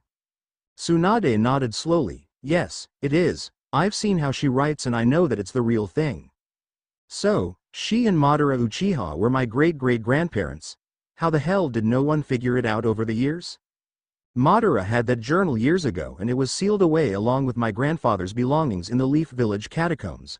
I gave Jiraiya access to them because he wanted to check the old files to find out how you have Uchiha blood. Based on this journal, I can say we found it. Sitting down, Naruto's body sagged at the discovery. Why did I have to be related to one of the village's biggest traitors? Why couldn't it have just been a random Uchiha? Akare walked over to him and stood behind his chair, putting her hands on his shoulders in support. Tsunade and Shizune saw that he seemed to unconsciously perk up by a fraction, and they hid their smiles at how much of an impact the transformed Pokémon had on him. This could be a blessing in disguise, Naruto, Tsunade said, making him look up at her in confusion. Think about it. You're the last of 2 clans left here in the village. While there are people who support you after all that you've done, that support could increase if we were to present your ancestry to the council, especially the ninja side of it. I don't want their support just because of who my ancestors are, he argued with a frown. Like it or not, Naruto, you've just become a major piece in the game of politics. You already were a piece when you became the next Jinchuriki, and that piece's value grew when you were gone. How? He asked with a raised brow. It was actually one of the elders, she answered with a frown. I don't know for certain how, but Danzo was able to present your relation to Kushina in one of the past meetings. The knowledge that you were the last of a clan that was once our village's biggest ally caused support for you to grow. And what if people take Madara being my Uchiha ancestor the wrong way? He challenged. I get how important it is to be the last of a clan, but what if his sins come back to harm me? Jiraiya took this moment to come into the room via the window. Hey there. He greeted jovially. I miss anything? Nothing major, began Naruto sarcastically, just me finding out how I am descended from Madara Uchiha. Ah, that has its pros and cons, agreed the sage as he closed the window he came in from. The pros mainly stem from you being able to pass on the Sharingan while the cons should be obvious. Yay, I figured that out. What I want to know is if the council even needs to know about this. He frowned at them and stood up from his chair. Can't we just keep this a secret like how we're keeping Yurei and Gojira a secret? There's a whole set of problems in doing that, though, Shizune said, speaking up for the first time. If it was found out that Lady Tsunade was keeping your Uchiha heritage a secret, she could lose her position as Hokage and someone else would be given the position, someone who could force their will onto you. Besides, if your Pokémon are found out, you could claim them to be personal summons like Kakashi with his ninja dogs. We already talked about that. Tsunade added with an apologetic look. I am sorry, but as a leader of the village, I can't let my personal attachment to you impair my job and judgment. I need to tell the council about this. Damn it, Naruto growled as he crossed his arms over his chest. I am not looking forward to being pulled into politics. Think of it this way, Jiraiya offered. This will help you prepare for the politics needed when you become Hokage. The Uzumaki gave his teacher a bland look. That's messed up, curvy sage, using my goal against me like that. That's just another tactic of politics, unfortunately, noted Tsunade. At any rate, we might as well get this over with. Come on, brat. Sighing, he followed after her and muttered, "Right behind you, Granny." Even with everything he had been through, Naruto was still unnerved as he stood before the leading members of the village he called home. On one side were the ninja clan heads while the civilian members sat on the other end and the elders sat on the bench below Tsunade's seat. He sighed softly, wishing that Akare or Jiraiya were standing with him to offer their own support. "This meeting will be called to order," began the Hokage. "I called you all here to inform you that we now have a living heir of two of the world's most prominent clans. Are we to assume that young Uzumaki here is that heir, Lady Hokage?" asked Hiashi Hyuga. "Yes, that is correct, as Elder Danzo told us some time before while Naruto was on his training trip. Naruto is the last living member of the Uzumaki clan here in the village. However, we have discovered some links between him and another clan that we're unaware of until his return from said training trip." "And what other clan is the pup connected to?" Sume Inuzuka asked in interest. Instead of answering, Tsunade turned to Naruto and said, "Go ahead and show them, Naruto."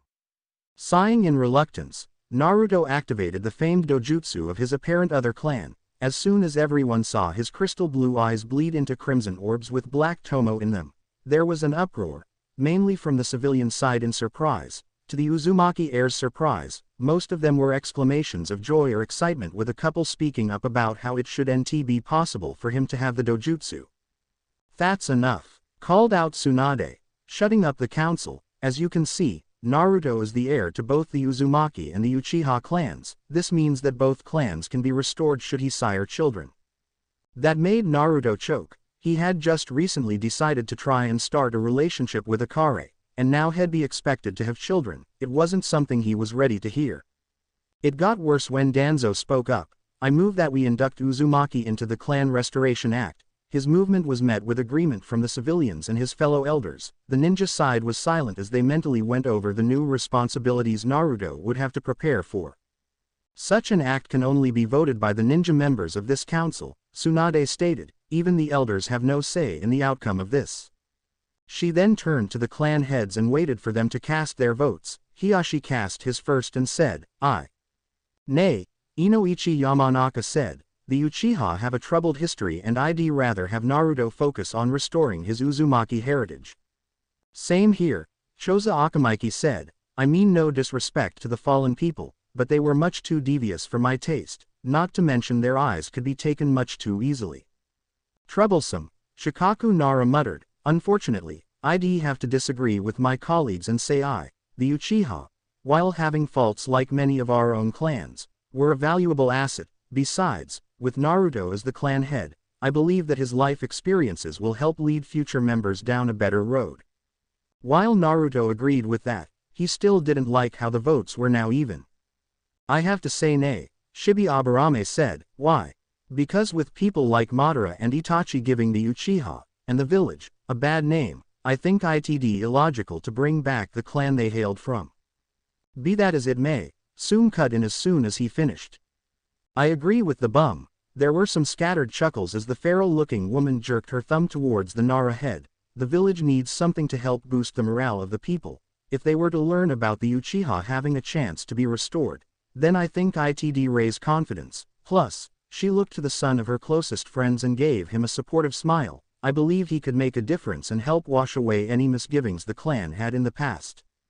Naruto couldn't help but return the smile at the amount of faith she was placing in him. It was for moments like this that he wanted to become Hokage, to have people believe in him.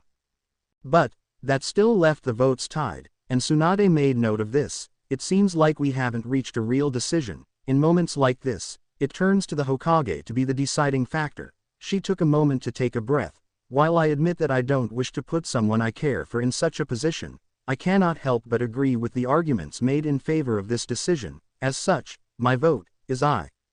Naruto looked to her in surprise with a hint of hurt mixed in. "But, what does that mean for me?"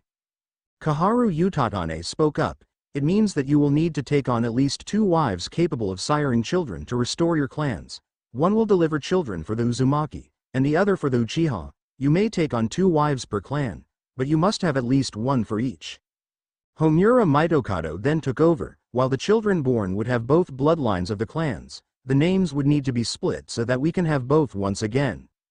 But how can you expect me to find 2 wives so soon? Argued Naruto. It's no secret that I am still distrusted by many people because of my status as the Jinchuriki. He saw a couple of people tense, and he jumped on them metaphorically. See. Just now, they're on edge at the mere mention of my tenant. How could you expect 1, let alone 2, women to see past that and choose to be with me, and I mean without the notion of gaining political power? Tsunade had to give Naruto praise at the question. He just made people have second thoughts on trying to coerce their daughters to marry him. If he would be against choosing a woman who was only concerned with political gain, then that would lower the amount of female suitors by an incredible margin. If I am going to have to take on more than 1 wife, then I will be the one to choose them. I don't want to have anyone butting in on my life. Especially when I am still focused on trying to help my home and follow in my master's footsteps. A hidden Jiraiya smirked at being called master, and he mentally noted to show the kid his appreciation for the respectful title. I can agree with that, Tsunade said as soon as Naruto finished. However, I am going to have to give you a time frame to find 2 wives. You're 18 now, so I am going to set the limit to 4 years, understand? Reluctantly, Naruto nodded. I understand. He then faced the council and added, I know that this is a big change. Believe me, but I'll do my best to bring both of my clans back into a positive light. I just hope that the past actions of Madara Uchiha, my ancestor, won't bias you all against me. Murmurs were heard at the new tidbit of information, and Jiraiya took note of the interest in Danzo's visible eye. No one truly expected for one of the village's founders, and one of their biggest traders, to be the ancestor of the newly discovered heir. With his piece said, Naruto was directed to his new seat on the council. The chair was brought in by an Anbu, and Naruto took note of the names Uchiha, Uzumaki on the chair. Taking his seat, he nodded to the Anbu in thanks before he waited for Tsunade to finish the meeting. Well, that's all concerning Naruto's induction into the council. Last thing on the agenda is what we have discovered thanks to the efforts of Teams 7 and 9. It turns out that Orochimaru was to meet a now-deceased member of the Akatsuki in 2 weeks' time at the Tenchi Bridge. We could use this information to our advantage and get some information on both the snake and on Sasuke Uchiha. Naruto perked up at that, honestly not knowing about that. If Sasuke is retrieved, he began, then what will his punishment be for leaving the village? Usually, it depends on the actions made against the village after his desertion, explained Shikaku. Also, as the new clan head, you have a say in what that punishment will be. I see, then I request being allowed to join on that mission. I am going to stop you there and deny that request. Naruto, Tsunade cut in. You're too emotionally involved in this due to your past with Sasuke. I'll come up with a team to handle this mission. Besides, I am going to have you do something else concerning your excellent work during your training trip. That confused him and intrigued the other members. What do you mean? Well, considering how you've managed to get on good terms with both the Raikage and the new Mizukage, I believe it would be best to have you meet with them and establish how our villages would work with one another. But I am not a liaison, he argued, mentally thanking Jiraiya for the vocabulary studies he was forced to take once the man realized how badly he had been raised academically. True, which is why I am promoting you to that position. You will be responsible for speaking to both leaders for future meetings. If I may, Hiyashi cut in. How exactly did Lord Uzumaki, Naruto held back a groan at the new title, meet and interact with the two Kage? Naruto chose to answer. I helped the new Mizukage with her rebellion against Yagura, who was performing bloodline purges throughout the land of water. As for the Raikage, Jiraiya had me go with him so that I could speak to their Jinchuriki about mine, and how to control my elemental bloodline. I met with Yugito ni, the Nibi 2-tails Jinchuriki, but I don't know if I met the Hachibi 8-tails holder. I might have since the brother of the Raikage vouched for me, but I can't be certain. When did you discover your elemental bloodline, pup? Asked Sume. During the first year of my trip, I have the storm release which utilizes water and lightning style chakra. I also used it to help the new Mizukage win the rebellion and earn their trust. Danzo hummed approvingly and spoke up. I agree with Tsunade about Uzumaki being the village liaison. The two Kage are aware and seemingly comfortable with his presence, which could help negotiations immensely. Anyone oppose this notion? Asked Tsunade, and she was met with no one speaking up. Very well, Naruto, you will head out in a couple of days to speak to both Kage. This mission will take some time and is of vital importance, so it will be classified as S rank. I'll inform you of who else will join you when it is time for you to depart. Understood, he replied as the meeting was adjourned. Standing before the empty compound of the Uchiha clan, Naruto felt incredibly out of place. It had been a day since the meeting and his new status as the heir and head of both the Uzumaki and Uchiha had been declared to the populace. Already he felt some disgust at how those who treated him so poorly in the past were now treating him as if they had been supporting him all of his life, but he was glad when he saw that Tsuki and Ayame treated him no differently at the news. Tsuki still treated him like a pseudo-son while Ayame was still being the supportive older sister she had always been. Another thing was how Jiraiya had given him the 2 Pokeballs that his own parents had when they had visited the side of the world with Pokemon. He hadn't released the Pokemon inside yet, too concerned with everything that had recently happened. "Care to share your thoughts?" asked a familiar voice, making him turn to see Akare walking over to him with a concerned face. "You could always read them," he suggested with a small chuckle. "I'd prefer to hear you tell me, and willingly," she said softly as she moved closer. "What's wrong?" Sighing, he led her to a bench and sat down with her. "So much has changed ever since I took on both clan names. The council wants me to restore both clans for morale and said that I need to find at least 2 wives by my 22nd birthday." She frowned at this and grabbed his hand, giving it a supportive squeeze. "Is there nothing you can do to change their minds?" "None that I can think of," he answered, slowly curling his fingers around her hand. "I can agree that the village could use a boost in morale, but I don't know if I can live up to their expectations, plus..." He couldn't continue, and it concerned her. "What is it?" "Akare-chan," he started after a long pause, "how do you feel about me?" She froze at the question as her cheeks flushed. It was such an unexpected question that she didn't know how to answer him, leaving her unable to speak. "Because I really like you," he continued. "When I first met you, you helped me understand a world I never knew existed, and you helped me when I tried to help your brother." He gave her hand a squeeze and smiled. "After you chased after and joined us, I was so happy. You had become someone precious to me in such a short amount of time that I didn't want to leave. I was so tempted to just drop everything back home and start over on your side of the world." She stared at him, shocked at his confession, still unable to speak. "But I ended up leaving because I knew I had people waiting for me at home." "So, when you showed up, it was one of the best moments I could remember. I wouldn't have to be so far away from you and I enjoyed your company. Then you joined Team 7, and it became even better. I was able to spend more time with you and talk with you, but then I realized that, while we were friends, I wanted us to be more." He looked her in the eyes and smiled warmly. "I want to, honestly, it scares me to feel so strongly about this kind of thing, but it's how I feel." "Naruto," she murmured softly, "are you sure about this?" She hated asking that question since he looked at her in confusion with a small hint of hurt. "I mean, you and I are 2 different species. You're human and I am a Pokemon, and while I am beyond happy that you feel this way towards me, I don't know if I could help you out of your situation." "But this isn't about that," he declared immediately as she finished. "I am not saying this because I want you to help me. I am saying this because it is what I truly feel. Even if down the line we want to try and it doesn't work, it won't weaken my feelings for you." With his free hand, he pressed his palm gently to her cheek and smiled. "I want to give us a try, please." Her amber eyes stared deep into his cerulean ones, and she saw nothing but sincerity and care in them. Slowly, she leaned in and pressed her lips to his, sharing her first kiss with him. He happily returned it, enjoying the soft feel and exotic taste of her lips against his. After a few moments of just enjoying the moment, they moved back and she smiled softly at him. "I'd love to see where this goes, so long as it's with you, Naruto-kun," she answered as she moved closer to him, leaning her head on his shoulder. The Uzumaki smiled brightly and put his arm around her frame, leaning his own head on hers. "Thank you, Akare-chan." The following morning found Naruto sitting on his couch staring at the 2 Pokeballs resting on the small coffee table. These 2 held links to his parents and he was curious as to what Pokemon they held. A large part of him still couldn't believe that his parents had also gone to the side of the world that held Pokemon. It felt comforting to know that he had something else that could connect himself to them.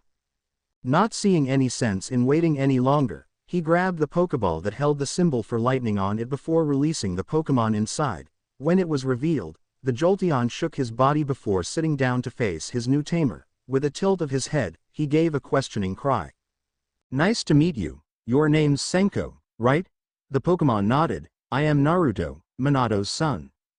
Senko gave a small wave of his forepaw before turning to Akare, who was seated beside Naruto on his couch. The transformed dragon smiled in greeting. Nice to meet you, Senko. My name's Akare. The Jolteon gave a series of barks before jerking his head towards Naruto, confusing Naruto. Yes, I was brought here by Naruto-kun and I am a Pokémon like you are, though, I am not Naruto's Pokémon.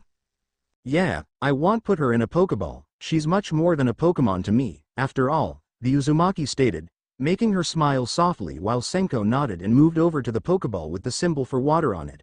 Alright. Let's meet Tsukiyomi. Activating her ball, Naruto released the Vaporeon who wasted no time moving closer to him with a critical gaze. Naruto felt her sizing him up, which confused him, and sat still until she finished. After a moment, she backed off slightly and gave a small smile before giving a content cry. She says she's happy to meet you. Akare translated before Tsukiyomi spoke some more. Kushina was her best friend and she's relieved to still have something that can act as a link to her.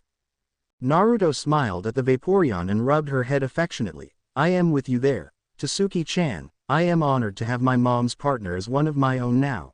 Pulling out his 2 balls, he released his 2 remaining Pokémon who stayed close to him. These 2 are Jiraiya and Gojira. My first 2 Pokémon, guys, these are Senko and Tsukiyomi, my parents' Pokémon. Jiraiya floated around the duo, regarding them curiously while Gojira stayed in Naruto's lap. The Pupitar was more comfortable around her tamer. After all, Senko just yawned lazily and laid on the floor, prompting Tsukiyomi to frown before whacking him with her fin tail. To his credit, Senko took the blow without so much as a flinch and did nothing as the Vaporeon began to scold him. It was an amusing sight to Naruto and Akare, liking watching a wife berate her husband. Well, now that I've met my parents' Pokémon, I better get ready, Naruto said as he began to move around his apartment, gathering things he figured he would need before sealing them away into a scroll. What are you going to do, Akare-chan? She watched him get ready, sitting contently on his couch as she answered, I was going to speak to some of the other legendary Pokémon about some things. I still need to let them know about what had happened back in Altomari with those 2 women. You think that things might get worse? They already have gotten worse, Naruto-kun. Before, humans usually only sought out us legendaries in hopes of studying us or even just saying they saw us. Now, we know that there are people who seek to capture us and use our powers for darker means. Frowning at that, the Uzumaki asked, how many legendaries are there? Well, first off, you should know that there are 4 different regions where Pokémon are populated. The elemental nations here are a 5th region that is unpopulated by Pokémon standards, at least before your parents brought over Senko and Tsukiyomi. Alright. What were the regions called? He asked in growing curiosity. There is the Kanto region, Johto region, Hoenn region where I am from, and the Sinnoh region. Kanto has 5 recorded legendaries with one of them being artificially created. At this, she looked somber. He's grown to really distrust humans because of how he was made and treated. This made Naruto frown again. Sounds like how we Jinchuriki are treated. We're made to hold Biju and treated poorly. It is similar, yes. Moving on. The Johto region has 6 legendaries. In the Hoenn region, along with myself and my brother, there are 10. And lastly, the Sinnoh region hosts 14 legendaries with one of them being known as the Alpha Legendary. So, that makes, he had a thoughtful look as he mentally counted the total, 35 legendary Pokémon in the world. How often do you all meet and discuss things? It's been a long time since all of the legendaries have gathered together. My mother was a part of that meeting before she perished and gave me her soul due. He cringed at making her remember her mother being dead. I am sorry. Don't be, you didn't know, she reassured before moving over to hug him. I miss her dearly, but at least I have my memories. Yeah, he sighed, feeling a tad envious of her. She noticed this and gently moved his face to meet her gaze. Your mother loved you very much, Naruto. You may not remember, but you witnessed her dying for you and saying everything she wished of you. You were just too young to process it. He looked surprised at that. Really? She nodded with a gentle smile. Do you think that you could show you that memory? She asked with her smile softening. At his nod, she placed her hand against his head, her eyes and his both glowing with her power as she sought out the memory, letting it become vivid in his mind. After a few moments, She saw his eyes forming tears as a smile formed on his face. You see. Kushina loved you very much, Naruto-kun. He wiped the tears away and smiled at her gratefully. Thank you. She only nodded with her smile never fading as she leaned up and kissed him softly. With that moment cleared, she helped him finish getting ready before the two of them headed for Tsunade's office, Naruto's Pokémon having been returned to their balls before they left the apartment. Naruto sighed as he sat on the couch in the Hokage office, boredom growing within him. His team, save for Akare, had left earlier that day with 2 replacements toward the Tenchi Bridge. He wanted to join, but he had new responsibilities as both a joint clan head and as the village's newest liaison.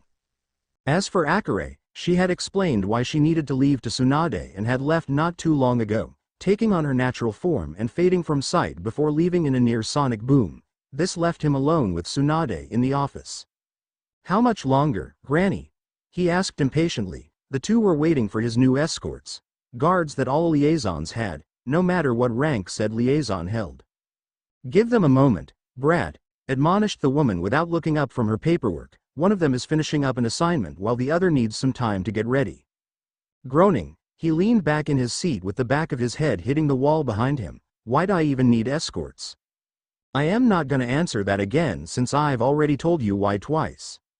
To his salvation, the door to the office opened. However, that salvation was joined by panic when the new entry was shown to be a familiar Violette woman with her signature trench coat. Yo, boss, greeted Enko Mitarashi, grinning brightly, ready for my long-term escort mission. Tsunade looked up with a smirk aimed at Naruto, said Redhead looked at her with a deadpan stare, which made her smirk grow. Glad you made it, Enko-san, we're just waiting for the other escort, now. She nodded before aiming her grin at her charge. Long time no see, brat. Look at you now, clan head, shunin, and liaison. She made a show of wiping a tear that wasn't there. You've grown up so fast. He face-palmed at her antics, though he was honestly amused by them. Good to see you too, psycho. She pouted, I'm not. She was met with deadpan stares from Naruto and Tsunade, which made her huff and turn away. Jerks. I don't know, Enko-chan, spoke up a new voice in amusement. Stepping into the room was Kiba's sister, Hana Inuzuka, and her triplet Ninken. A lot of people call you crazy. Even myself and the others. Enko held an overdramatic look of betrayal. Not you guys too. Hana rolled her eyes before bowing to her village's leader, Lady Hokage. I am here for my assignment. Excellent. Now, the two of you are to be the Brat's escorts during his peace talks with the Hidden Cloud and the Hidden Mist. We're sending him since he's met and left lasting impressions on both Cage of those villages, especially with the Mizukage if her letters are anything to go by, explained Tsunade. Boss lady messaged you, Naruto asked, honestly surprised. That's right, and one of the things she told me was that she only wanted to have negotiations with you present, Brad, so, try not to mess this up. The last comment had a teasing undertone that he caught and rolled his eyes at. Yeah, old woman. He smirked at the tick mark on her forehead. Can we go now? Both villages aren't exactly close, and I'd like to get to these talks as soon as possible. First, you'll need these scrolls. She tossed him a blue one and a yellow one, since they have our requests for the alliance. I trust Jiraiya taught you about negotiations during your trip? Not as much as you no doubt hope he had. He focused on my training and Fuinjutsu studies with occasional lessons in speaking. She sighed at this. Well, you've always had a way with words, and I hope that you'll continue to show that during these talks. Pay attention, weigh the options carefully, and use your best judgment, understand? He nodded firmly, showing he was taking her words seriously. I'll do my best, Lady Hokage. She and the other women blinked in surprise at the respectful title, but they said nothing, dismissing them all. Tsunade leaned back in her seat with a deep sigh, worry growing within her. Good luck, Naruto. Spear Pillar. It was decided long ago that the peak in the Sinnoh region would be the meeting grounds of the legendaries. Akare had only been here once, and it was as a young dragon alongside her father and brother. Being back on the mountain left her nervous, especially with the creation trio staring down at her. It was their home after all, and all three were needed for the mythical stairway that led to Arceus, the Alpha. You've grown, youngling. Palkia, the dragoness of space, spoke up. A smile formed on her face as she stared down at the red Aeon dragon. I recall seeing you years ago with your sibling and father. You were just as nervous then. There's no need to be so on edge, Dialga, the Dragon of Time, continued. You've done nothing wrong, have you? No sir, she immediately answered in a respectful tone. Then relax, we still need to wait for the others. Giratina, the Dragoness of the Void, shook her head at that. Unfortunately, not everyone will be coming. At most, we'll be seeing 2 or 3 representatives of the other regions. Truly? Such a shame, commented Palkia. Do we know who is coming? Mew was bored, so she said shall be coming. The creation trio all chuckled at the excitable, yet powerful legendary Pokemon's antics. With her will be her brother, Mewtwo. From Johto, Lugia and Ho-Oh will be coming, along with Celebi, and finally from Hoenn, we have Latias here along with Rayquaza and Deoxys, who is being trained by Rayquaza about these kinds of matters. Actually Lady Giratina, began the Red Eon, I've been going by Akare for some time now. The creation trio looked to her with interest. A new name. What compelled such a decision? It'll be explained after I tell you all why I requested this meeting. I promise that I'll tell you. They shared a look before nodding. Very well, youngling, Dialga said as the 4 dragons waited for their fellow legendaries to arrive. As she waited, Akare looked off towards the direction of the elemental nations, a look of concern on her face. Naruto. Tensing, the descendant of Mito and Madara halted his travels and stood on a thick tree branch, looking off in a random direction. With a frown marring his face, he couldn't help but think that something was going to happen to Akare. Yo, Whiskers, called back Anko, she and Hana having gotten a few meters ahead with the Heimaru brothers. What's up? Shaking his head clear from his thoughts, he turned back to his escorts and answered, nothing, sorry for the holdup. With that, the 3 continued towards the land of lightning and the hidden cloud village. Hopefully, they would catch eye on a good day. He was sitting in his room, the space shadowed and dark due to the lights being off. From the darkness, his blazing red eyes pierced through, letting him see clearly around his room and the serpentine designs that riddles the walls.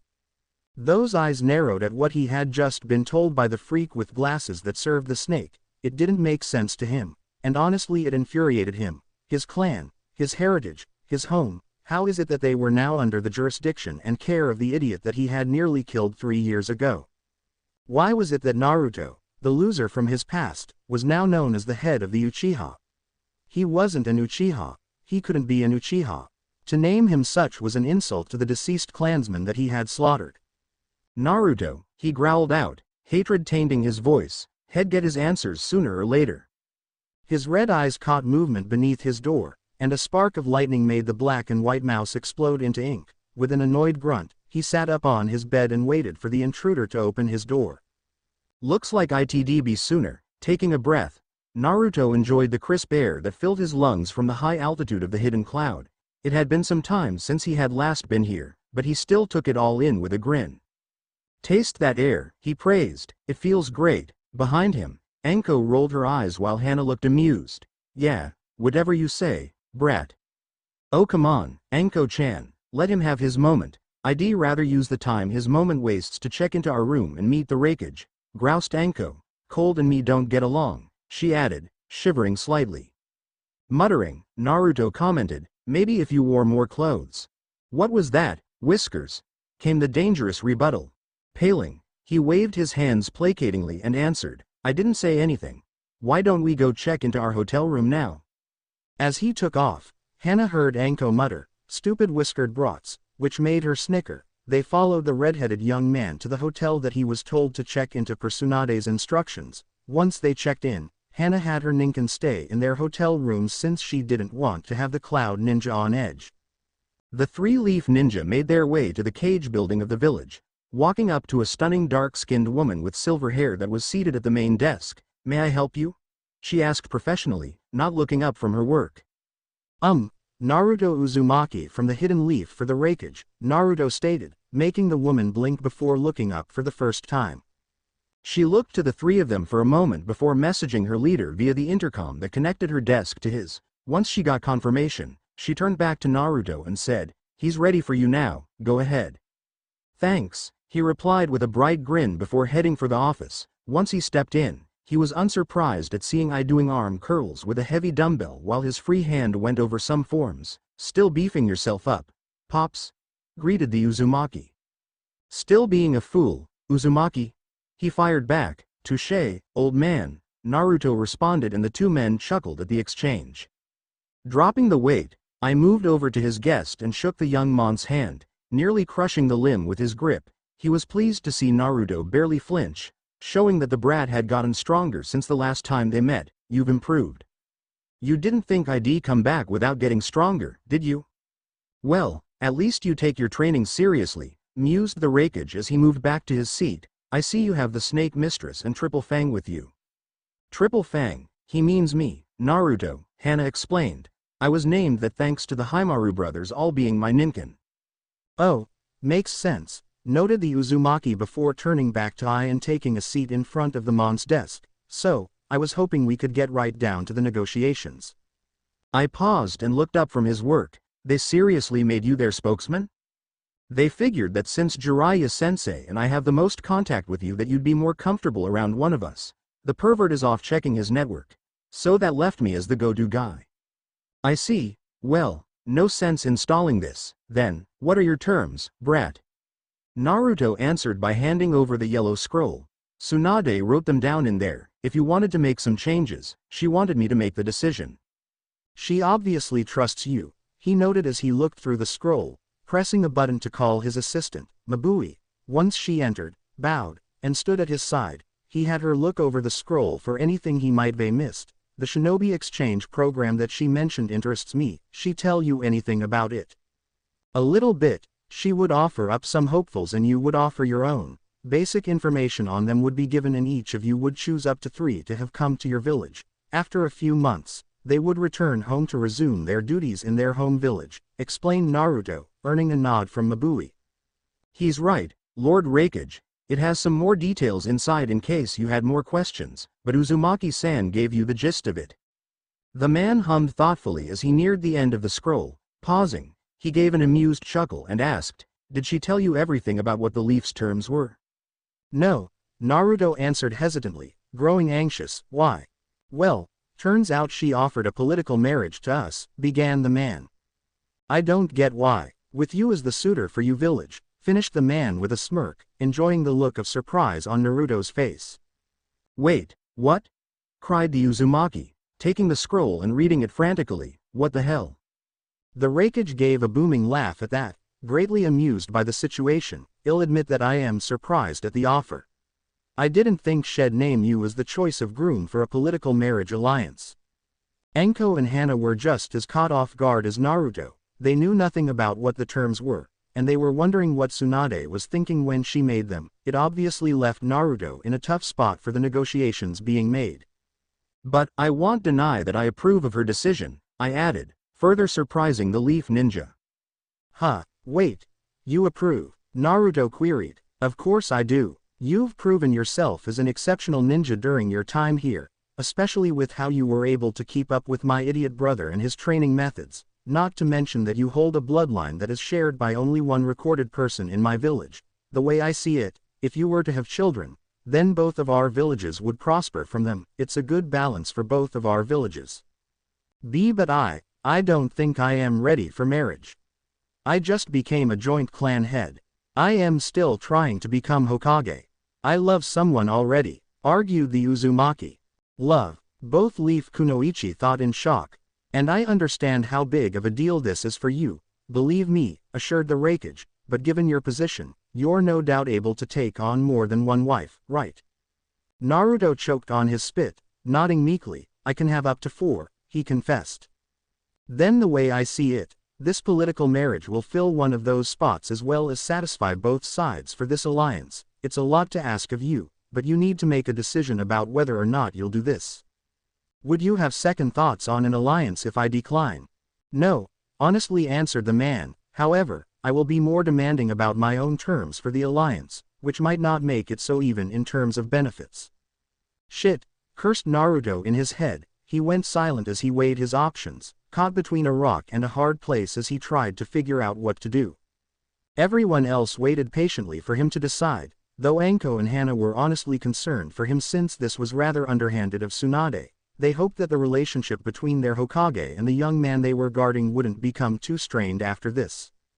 I'll do it, murmured the Uzumaki. Taking a deep breath to steel himself, he looked up and met Ai's gaze. "I'll accept a political marriage." Nodding once, the Raikage decided to not press his luck with the negotiations. The rest of the talk had him easing Naruto into agreements that would benefit them both. At the same time, he was going over potential kunoichi to offer as a political bride for the young man before him. "It's time," Giratina spoke up, looking to everyone that had arrived. Standing on the northern side of the plateau that was at the top of Spear Pillar were the Kanto representatives, Mew and Mewtwo. On the eastern side were Lugia and Ho-Oh with Celebi seated on the head of Lugia. On the southern side were Rayquaza and Deoxys with the intergalactic Pokémon floating beside the Sky Dragon's shoulder. And finally on the western side were herself, Palkia, and Dialga while Akare was floating beside her. "Summon forth Lord Arceus." Dialga and Palkia nodded before they and Giratina all gathered their power and shot it skyward. With the energies from their power interlocking, they exploded with a wave of power before a portal was revealed. From the portal, an intense presence was felt as the Alpha Pokémon revealed himself. He had the appearance of a white equine with a gray, vertically striated underside. The striated pattern had similar recurrences on the underside of his mane, tail, and face. His four-pointed feet were tipped with gold hooves and his long mane jutted away from his head. His face was gray, with green eyes and red pupils, and a green circular pattern below the eyes. Arceus also had a streak of gold coloration on his head, and ears that pointed upward. His neck was fairly long, with two pairs of extrusions to the sides, and a flap-like feature on the neck's underside that was colored white like much of the body. There was also a golden cross-like wheel attached to his body by its round abdomen, 4 jewels attached to it in different places. The pattern of striated gray of Arceus' underbelly resumed past his waist while his limbs had gray undersides and extrusions at the tops of the legs. Lastly, his tail was fairly like its mane in shape and coloration. He turned his head to regard all of his guests, nodding to them all in greeting. "It is good to see you all, my brothers and sisters. I hope you all are well."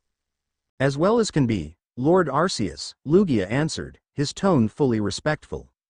"I haven't been," complained Mew, pouting childishly while Mewtwo only sighed. "It's been so boring lately, and bro doesn't ever want to play with me." "I'd rather not mess around when I have my own charges to keep safe," he commented, remembering the cloned Pokémon that he had given a home on an undiscovered island. Arceus chuckled at Mew before turning to the one who called for the meeting. "Latias, or do you prefer your other name?" "Akare, please, Lord Arceus," she requested, nervous at being in his presence. He nodded and gave her a calming smile. "What is it that you needed to bring before us, Akare?" Taking a breath, Akare turned to her fellow legendaries and declared, "We're no longer safe, brothers and sisters. There are humans who seek to use our powers for selfish means, and my brother would have been killed if the humans that captured him weren't stopped." Mewtwo frowned at that. "I knew humans couldn't be trusted," he growled out.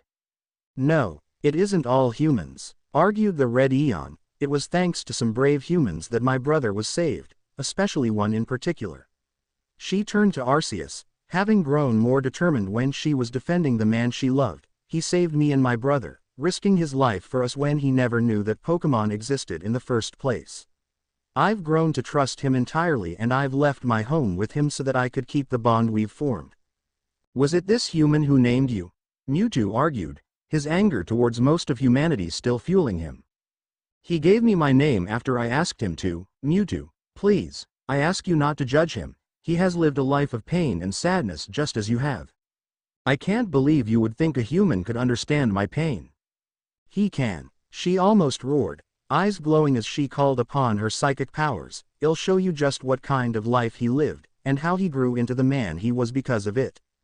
Mentally apologizing to Naruto for doing this, Akare showed the present legendaries the life Naruto lived thanks to what her brother had seen in the young mon's own mind. She showed them his birth, the burden he carried, the childhood he lived through, the hardships he faced, the hurdles he climbed, and the strength he had gained. She also showed them his compassion, his warmth, and his determination when it came to protecting his friends and loved ones. The young man left a lasting impression on the legendaries, and one in particular had her eyes brimming with eager excitement at possibly meeting him. Her long tail swayed with her excitement, and her blue eyes took in every detail as much as they could. "Naruto Uzumaki," she thought, committing his smiling face to memory. Once the visions ended, Akare faced her fellow legendaries, still fiercely determined to support Naruto. I ask that he gets allowed the chance to meet and speak to us all. If we had someone like him supporting us, then I believe that the bond between Pokémon and humanity will only grow and evolve, becoming stronger than ever before. Thanks for watching.